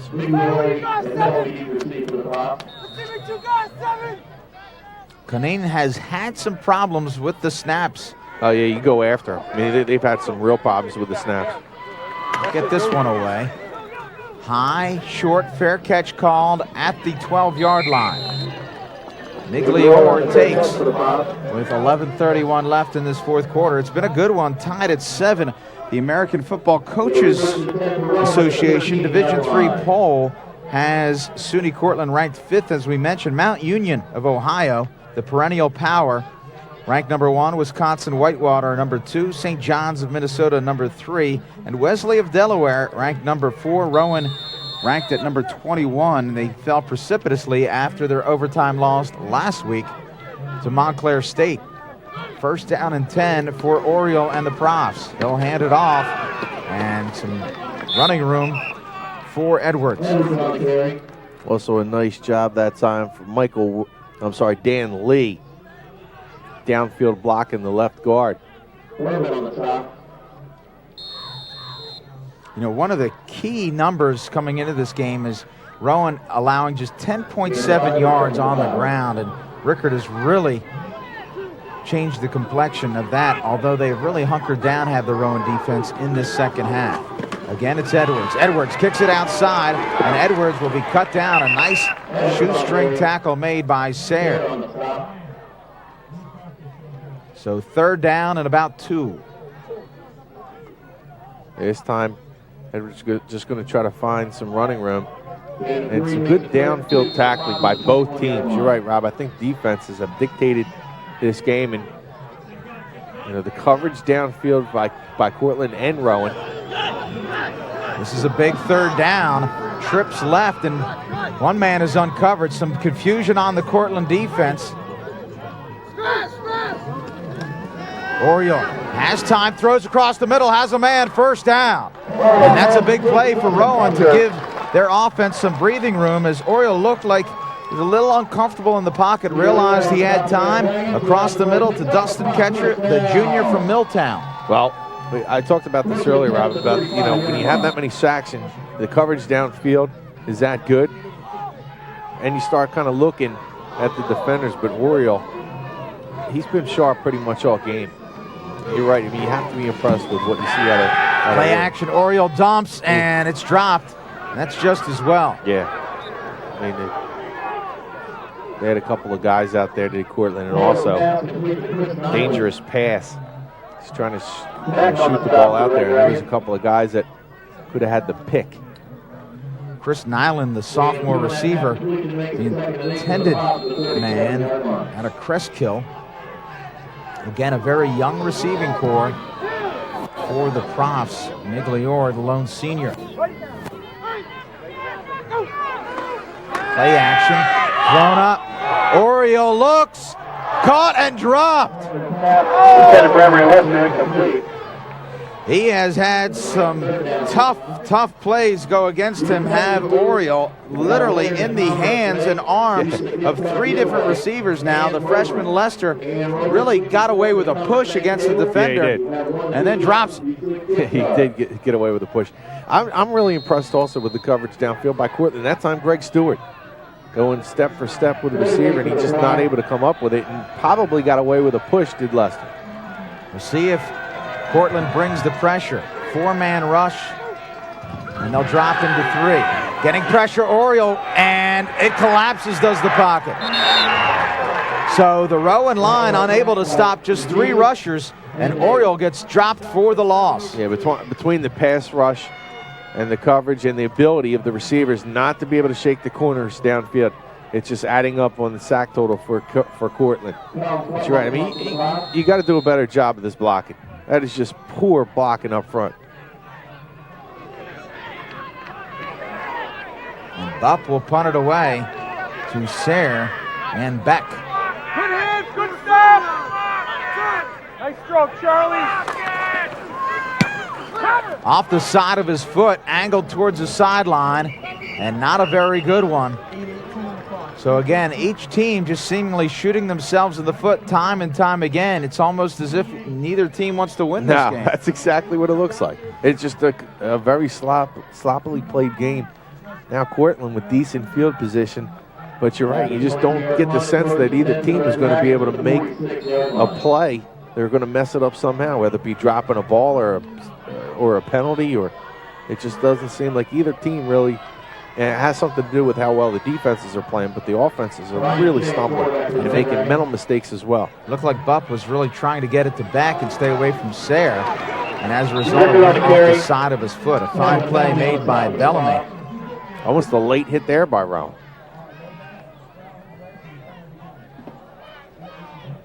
Gain of 1, 2nd and 9, 7:45 left. Fourth quarter. NJAC title essentially on the line. Rowan still has William Patterson, but they will be a prohibitive favorite in that one. No gimmies in the NJAC, however.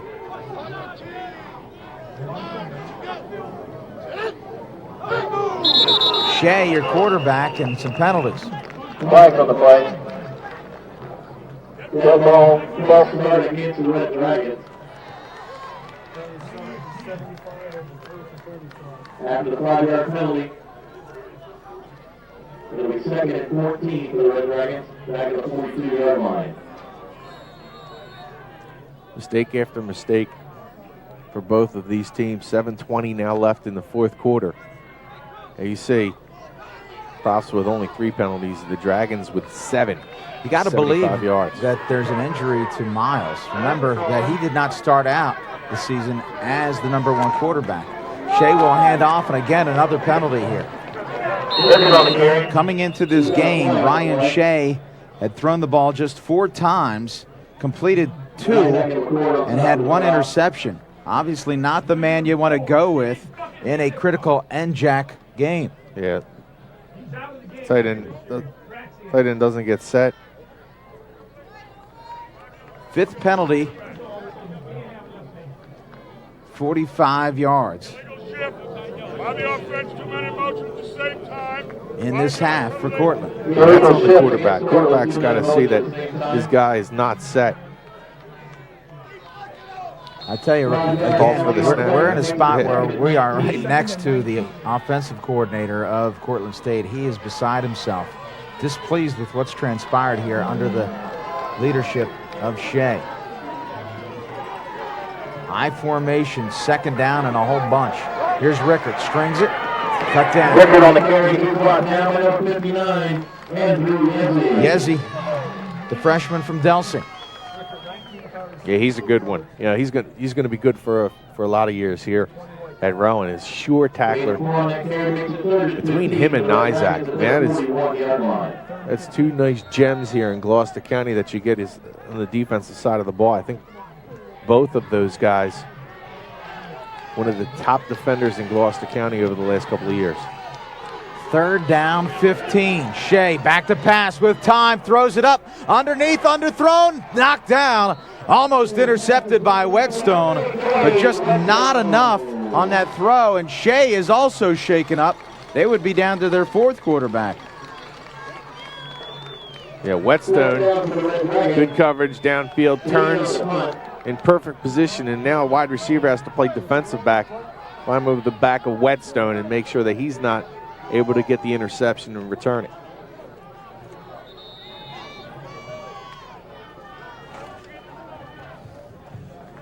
They're set up for the return, and I tell you, I mean, the way they had some struggles in the punting game, I would think about possibly going after. Good punt here. Wow. And they're going to watch it bounce, will the Profs. And this will take a Cortland State roll, and this will be down at the 7-yard line. You have to credit Canine, a fine job there. We'll step away, 5:52 left, fourth quarter, tied at 7 at Rowan University.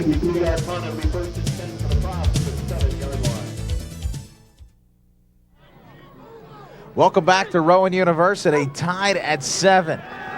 Oriole throws up top, and this is going to be too strong. Good coverage there as Will Barnes had no chance against Matt Berman.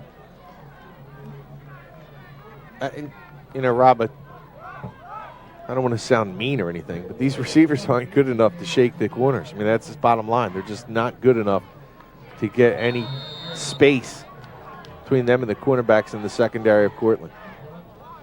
And as big of a problem, they have not been able to hold on to. Fine passes by Oriole today. Oriole will hand off. Big hole, and picked up by Impagliazzo, about 5. That's not saying they can't get better. It's just something that they're going to need to work on, not only now, but also in the offseason as well.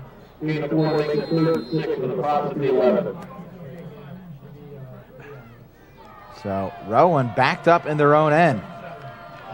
It's a tough spot for the Profs. Obviously, you don't want to turn the ball over. They've been turnover free thus far today. 5 minutes left in this fourth quarter. One setback for Oriole. They're going to hand it off. No, Oriole keeps. Oriole plunges his way towards the first down marker, and I think he's going to be short. Yeah, just short.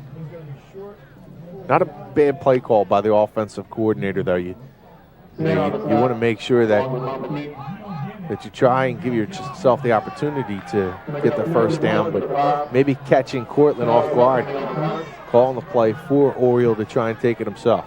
Well, they're exchanging punts, and you would think that Rowan would have the decided advantage with the wind to their back, but that hasn't been the case, as Bupp had one off the side of his foot and Canine with a bomb the last time. So Bupp will punt it away again to Sayre and Beck.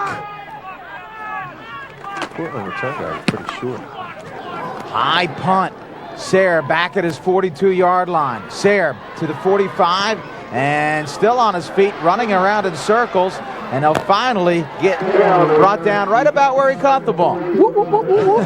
He's just running around in a complete circle. And I meant they were short upfield and they had to back up to retrieve the ball. Instead of having their momentum, they had to back up, and the deep guy's got to go back a little bit further, I think.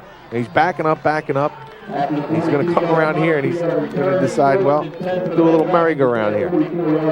Spins around trying to shake loose. And probably got away with a little face mask there.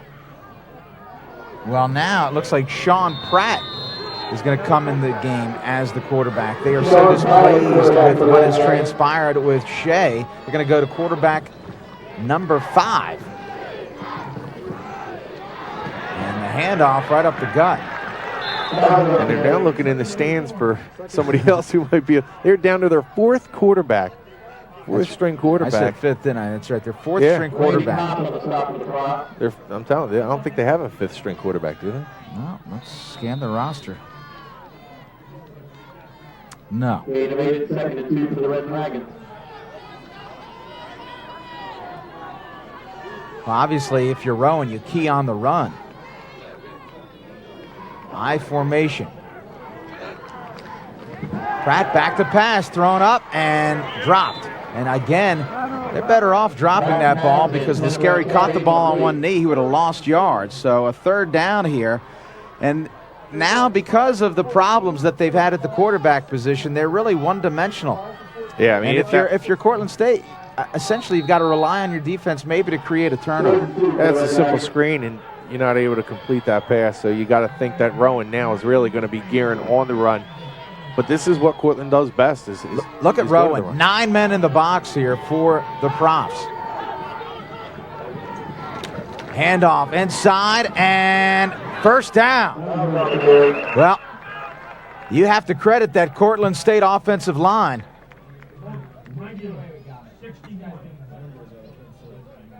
Looks from here like he's got it. Yeah, Rowan wasn't respecting the pass whatsoever. Selling out against the run, but still Cortland being able to play a little power football. Good surge. Nice job by Cortland, able to pick up the first down. Looks, at least from this angle, looks like he absolutely has it.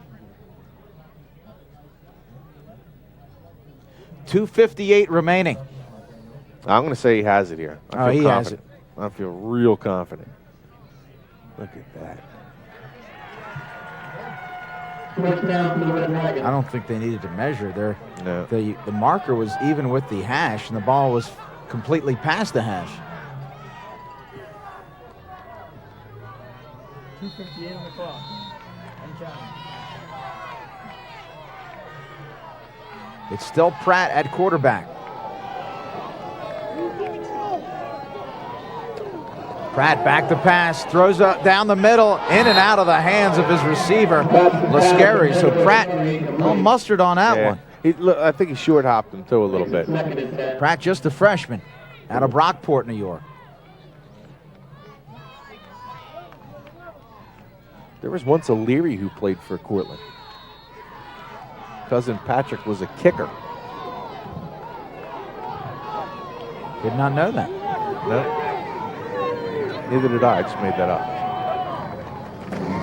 Handoff inside, and not much there for Speedo. So a long third down, something that Cortland State obviously wants to stay away from, particularly with this freshman quarterback, hoping to eat up some clock. Rowan hopes to hold and get the football back with 2 minutes or so remaining. Patrick, one of their better kickers, I think, in their history as well. He was good from about 40 to 45 yards out. They're going to need at least 40 to 45 with this win. They'll probably get to about the 25. Still took plenty of time, though, with 2 minutes left. Pratt out of the shotgun, gets some pressure, and he's sacked! Sacked! Keith Heimerl throws Pratt down, and Rowan will call timeout. 1:50 left, and a big defensive stop by the senior Heimerl. Yeah, that's why the pro scouts like this guy. I mean, he comes in, able to shake the tackle, he gets in and throws Pratt to the turf. And it's a tough order when you have that freshman coming in and ask him to make a big third down conversion. You have a good pass rush and let the dogs loose a little bit on Cortland. You get them guys up front, say, listen, get after this guy, get into his face, maybe we can cause a turnover. Conversely, for Pratt, probably a little timid to throw the ball downfield after a couple of short hops. Now, if you're Jay Accorsi, you have a choice here. Do we put pressure on the punter? Do we set up the return? Obviously, it looks like they're going to set up the return with Migliori and Bellamy back. The one thing you have to stay away from is a penalty here that will back you up even further. Migliori and Bellamy inside their own 20-yard line. Kaneen, the punter, has bobbled a couple snaps. 1:50 left in this fourth quarter.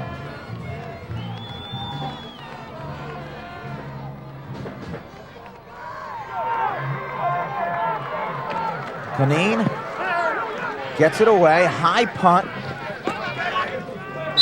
and the fair catch called by Migliori. They're calling for a clip up here. Yeah, excellent job punt. And the kick game has been pretty solid for Cortland. Even that one field goal that did hit the upright was a nice boot into the wind and had plenty of distance.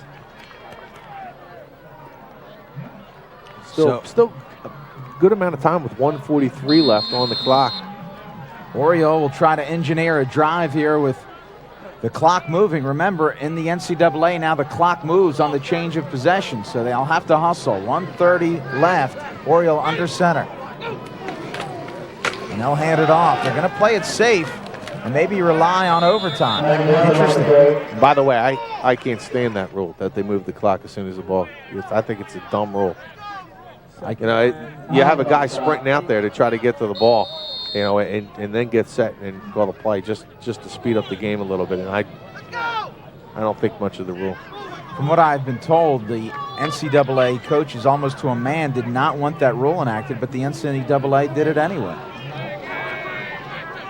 So down to 54 seconds left, and I think Rowan says, listen, we're just going to go to overtime and hope for the win there. They'll hand it off again. And now you may have Cortland State calling a timeout. They do. Timeout, Cortland. 42 seconds left.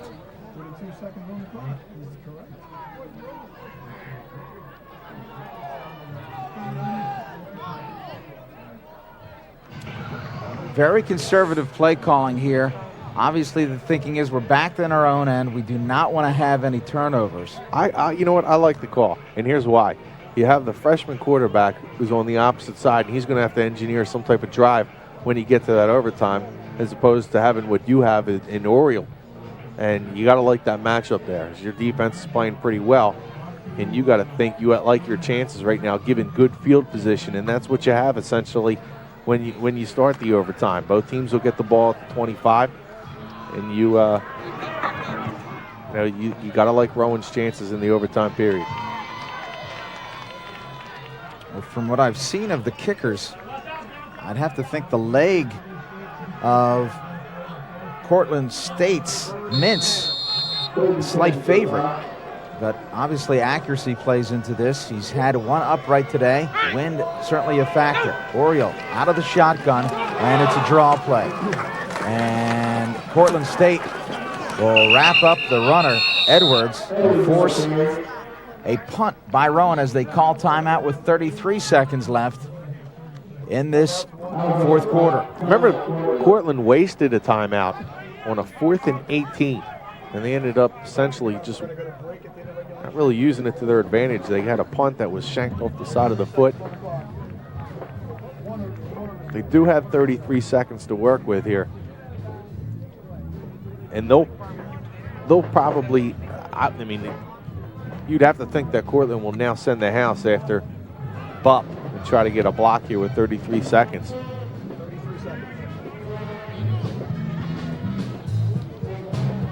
I doubt they would try to put it in the freshman's hands and try to set up a return with less than 30 seconds remaining. So well, you have Sayre, who last week was just tremendous, 120 yards in punt returns. He runs circles around the defenders. So they will set up the return. Beck and Sayre will be backed up at about their 45-yard line. Fourth down for the props. So Bupp, who's had some troubles here.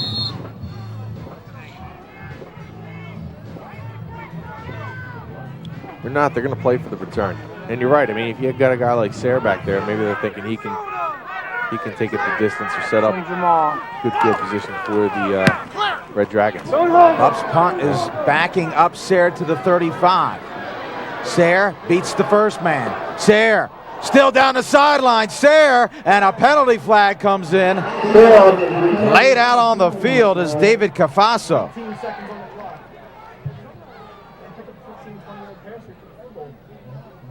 This is going to go all the way back inside the 40-yard line of Cortland State. We're probably going to see overtime today, Shawn, as down on the field is Cafaso.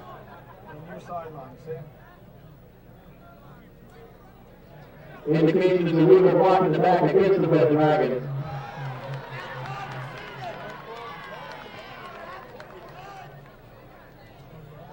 A legal block in the back seems to be the preliminary signal, and they are tending to Cafaso here with 19 seconds remaining in the fourth quarter. Pratt, the freshman quarterback, and Cortland State wisely gets that team out on the field. This is really a big break for Cortland State because, remember, with the change of possessions, the clock would run. They are able to set the team up immediately with the injury. Here's Sayre. Yeah, Sayre's just going to try to make some moves, and you're going to get a block in the back. Not sure exactly where that. Right there was where the injury occurred with Cafaso. That's number 49, Justin Hines to the cross. I misspoke. That was actually number 49, Justin Hines, not number 19. Justin Hines out of Woodbridge, New Jersey. Ball at the 35, and they have not started the clock as of yet.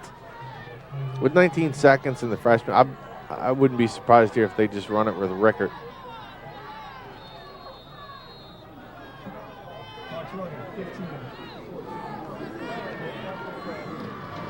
Hand off to Rickert, and Rickert on his feet, and that will likely do it for regulation as we're down inside of 5 seconds, and that's it. So we will head to overtime. Rowan and Cortland State tied at 7. Stick around, we'll have the conclusion after this.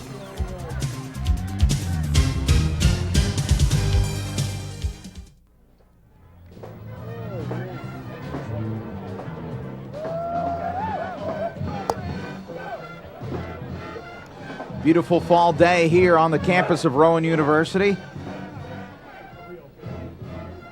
SUNY Cortland. Rowan University tied at 7.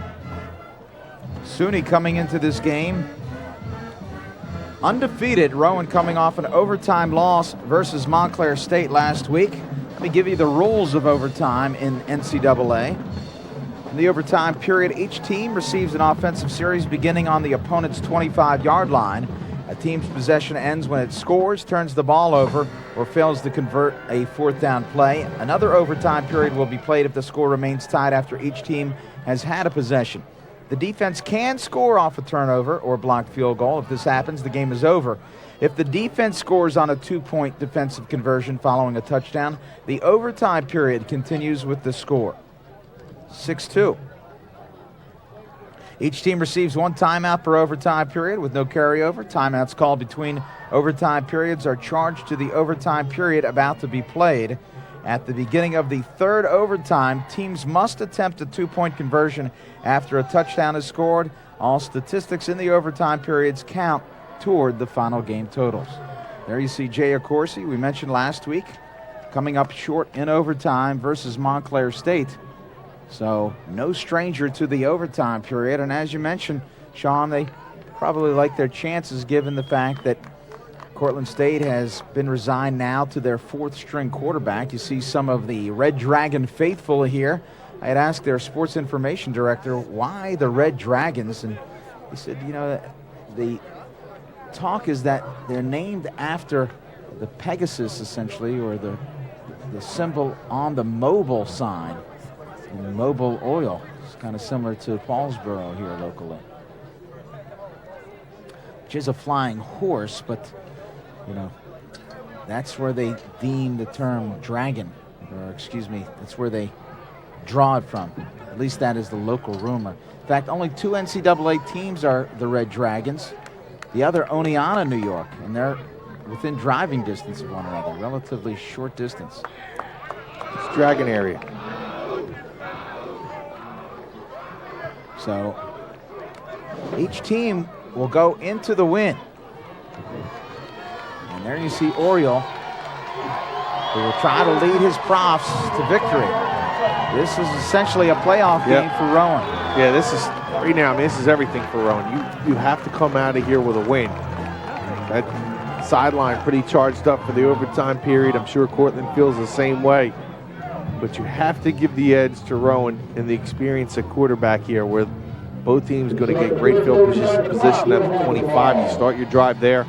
As Rob said, you either get a 1st down or you get a touchdown or you turn the ball over. By the way, you can kick a field goal as well, and they're going to be going into the win to start this 1st overtime period. I'm not a big fan of the way the NCAA has constructed their overtime. I just feel that it is grossly unfair to the team that has the ball first, because the other team has 4 downs as opposed to you really only having 3 downs. Too much is dependent on the flip of a coin. Oriole out of the shotgun, hand it off, and a pickup of 4 or 5 for Devon Edwards.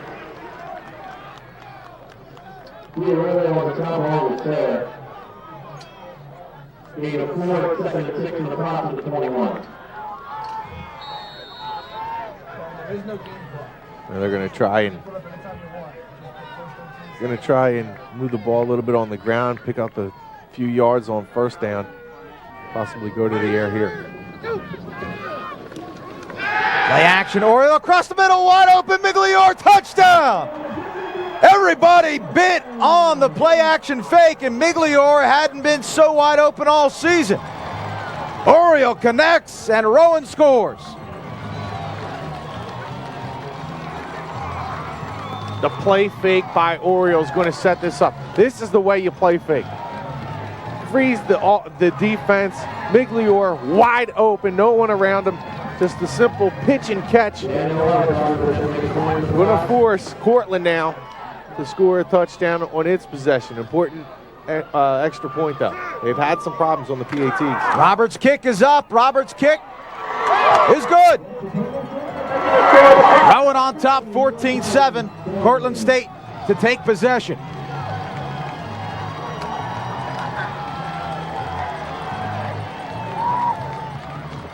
Quite a day on senior day here at Rowan. They'd like nothing better than a happy ending for the seniors. Oriole, of course, one of those seniors.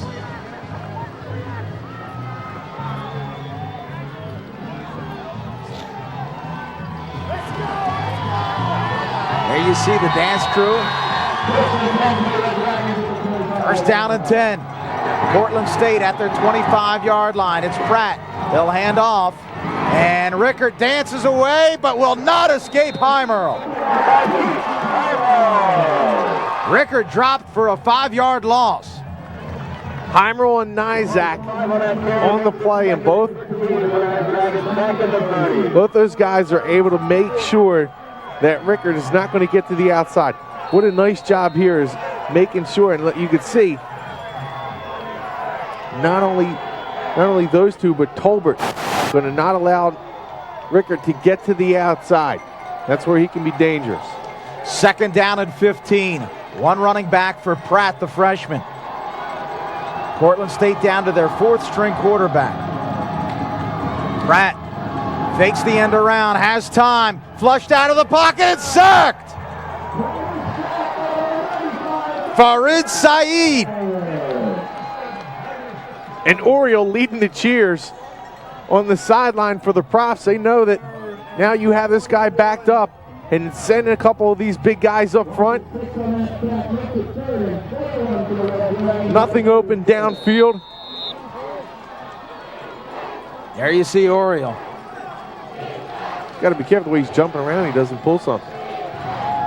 Third down. 21 yards to go. And this crowd has come alive. Pratt back to pass. Getting flushed out, throws it up, almost picked off. Heimerl in and out of his hands. Would have ended the game, but one more shot here for Cortland State. Coach Pigcock at home saying, you got to pick this big fella. You got to make sure you wrap up and seal this game for your team. Heimerl just kicking back in coverage. Lets the ball slip through his hands. Not used to getting that ball thrown to him anymore. He did play, I believe, a little tight end at Clearview. He would have loved nothing better than to pick that off and go the other direction here on senior day. Cortland State had only been down 2 times all year. They say the third time's the charm. We'll see if that's the case for Rowan. Pratt back to pass, getting flushed out, has Rickert cut down. This football game is over. The Rowan Profs have defeated the previously undefeated Cortland State Red Dragons in overtime, 14-7. Stick around, post-game interviews and a wrap-up after this.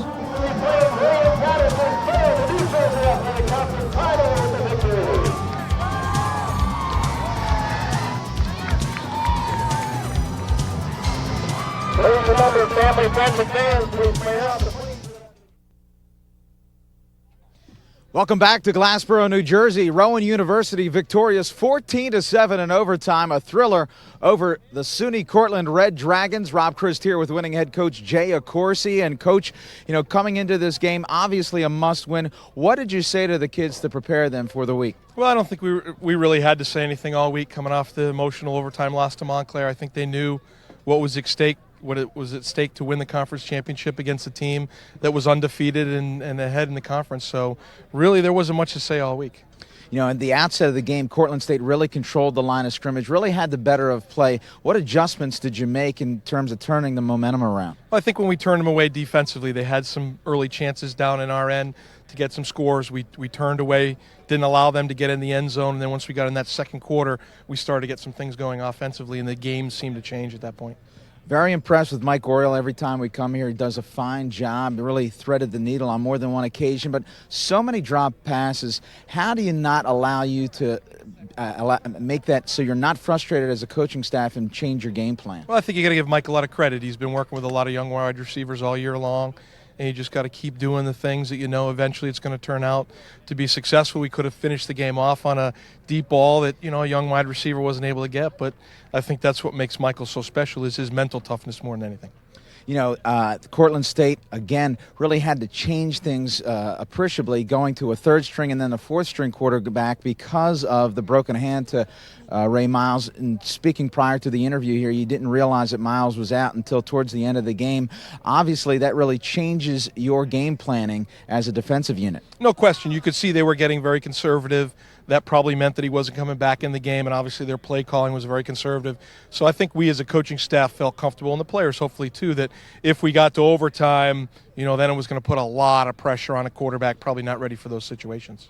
Now, last year you lost to William Patterson, so that should certainly be a motivator. Obviously, you win next week, you win the NJAC, you're into the playoffs. Probably don't have to say a whole lot to these guys this week, do you? No, I think they remember from last year, most of the players that were here, about the Patterson loss, how it hurt us in the playoffs, even though we were still able to win the conference. And my belief is they'll probably know what they need to do for Friday night. Well, again, a fine job by your Rowan staff and a fine job by these young men with our own Shawn Leary. Our offensive and defensive player of the games, Mike Oriole, and also Keith Heimer. We'll start with you, Mike. I mean, this is indicative of a game that you expected with Courtney a little bloody. You got some bloody knees, but just tell me about this win and what it means for the program. Yeah, it was huge. You know, coming off loss last week and just the whole week, all we did was talk about Cortland and how much this could boost us going into playoffs. And to us, it was a playoff game, you know, because it was win or die, you know. And we just went out and performed. And we looked a little low a couple times, but, you know, that's how you play football. You got it. I mean, obviously it's natural to get frustrated when receivers are dropping passes, or obviously if you throw a bad pass, they would get frustrated with you. But how do you keep yourself grounded, making sure that you don't get too frustrated or you give them a second chance? Yeah, you just got to come back at the next play. You know, that's the name of football, you know, especially being a quarterback. You throw an interception, you got to come back next play and throw a touchdown, you know. So you can't harp on things. And especially with the receiving crew that we have, you know, you can tell they're out there giving their all.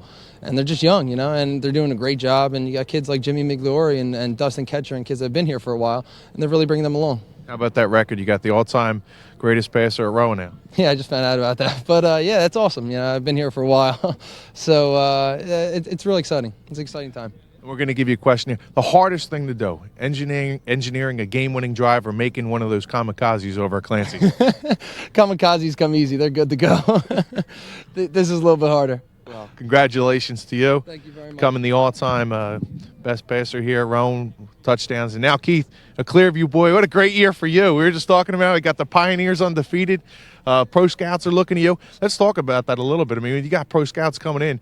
I guess, obviously, when you came to Rowan, you're thinking, I want to be a part of a winning tradition. Did you ever dream of having a bunch of Pro Scouts come see you? No, I would have never thought. I mean, I just came into the Rowan program, came in working out hard, you know, playing my game, and I don't know, it's working out well for me right now. Well, hopefully they didn't see that ball go between your hands. I know that was 60 to the house, 60 to the house. Just tell me about this team and what you guys have accomplished defensively, because you got a lot of local guys, a lot of guys from Gloucester County and Salem County who are playing on this team and making a significant impact. Well, yeah, it's we got a lot of guys from Township on the defense and a lot of good players from around here. I mean, I love playing with them, you know, hometown people. And plus you get some home people in the stands as well to come see you play. Yeah, yeah, I know a lot of people come out to watch. Now, this is a team, obviously, in the next couple of weeks, you guys got to remain focused and keep that thought of the playoffs. Not thinking about the playoffs yet, trying to get everything done. How do you guys do that? Does it start now in the locker room? Well, everybody on that team, definitely the defense is going to be fired up for next game because, I mean, it's Willie P. They they took us out, last season, messed up some of our home games for the playoff. We had to go on the road, and we're going to come out fired up, definitely. Well, congratulations to you. I know you got the green and gold. Real proud of you here at Rowan. And we're hoping, Rob, that Rowan can keep this thing going with guys like Keith and Mike. They have a pretty good shot. Well, no doubt about it. I mean, you come in and you come off of a difficult loss in overtime over a Montclair State team that you probably take for granted. And, last year, if you're Jay Accorsi, you would hope that your team doesn't take some teams lightly. But invariably, as a coach, it's going to happen sometimes. But the key here is they're able to bounce back against the Cortland team ranked number 5 in the nation. I think Rowan felt like they had a lot to prove to themselves and to, the pollsters and more importantly to the people who choose the playoff pairings and who will be invited into the postseason. If they win next week against William Patterson, then there's nothing to worry about. They're in. Well, they just have to, the one thing when you're looking at this team, what do they have to do? Obviously the defensive side of the ball, they're playing particularly well. But these young receivers, they got to find ways to maybe keep these drives being manufactured, try to go up top a little bit more. The talent's there. They're just not able to pull in some places, or they make mistakes. And that's going to happen with a young team. But you got to give credit to Jay Accorsi. This is a guy that just continues to do an outstanding job, finds ways to win. We talked about that earlier. In big games, he just finds ways to win. You can never count out this Rowan team. Yeah, there's no doubt. I mean, Jay Accorsi, again, you're not going to meet a nicer guy in college football, always very accommodating, and to see his team be successful is just a credit to him and his staff. Their resiliency today, things weren't going well. Maybe they caught a little bit of a break having Miles knocked out of the game with a broken hand, but again, you still have to get it done. They did get it done, and again, I think that they're going to be a team to contend with in the postseason, but as you mentioned, you have to get those wide receivers to hold on to the football because otherwise, forget about the passing game. You're not going to have a running game either. They're going to put 8, 9 guys in the box. Well, I think you said it. With being a nice guy, sometimes nice guys finish last. Well, this guy, he's finishing first. I mean, of course, he's not only a nice guy, he's a great coach, a great leader of this program. And you can see right here at Rowan, it's working year in and year out. It's not because they just get good talent. It's also the management upstairs. Well, Friday night, they'll take on William Patterson. You might want to come out to watch that one to see if Rowan can once again capture the NJAC title. If not, then certainly keep your eyes on the newspapers as the pairings will be posted.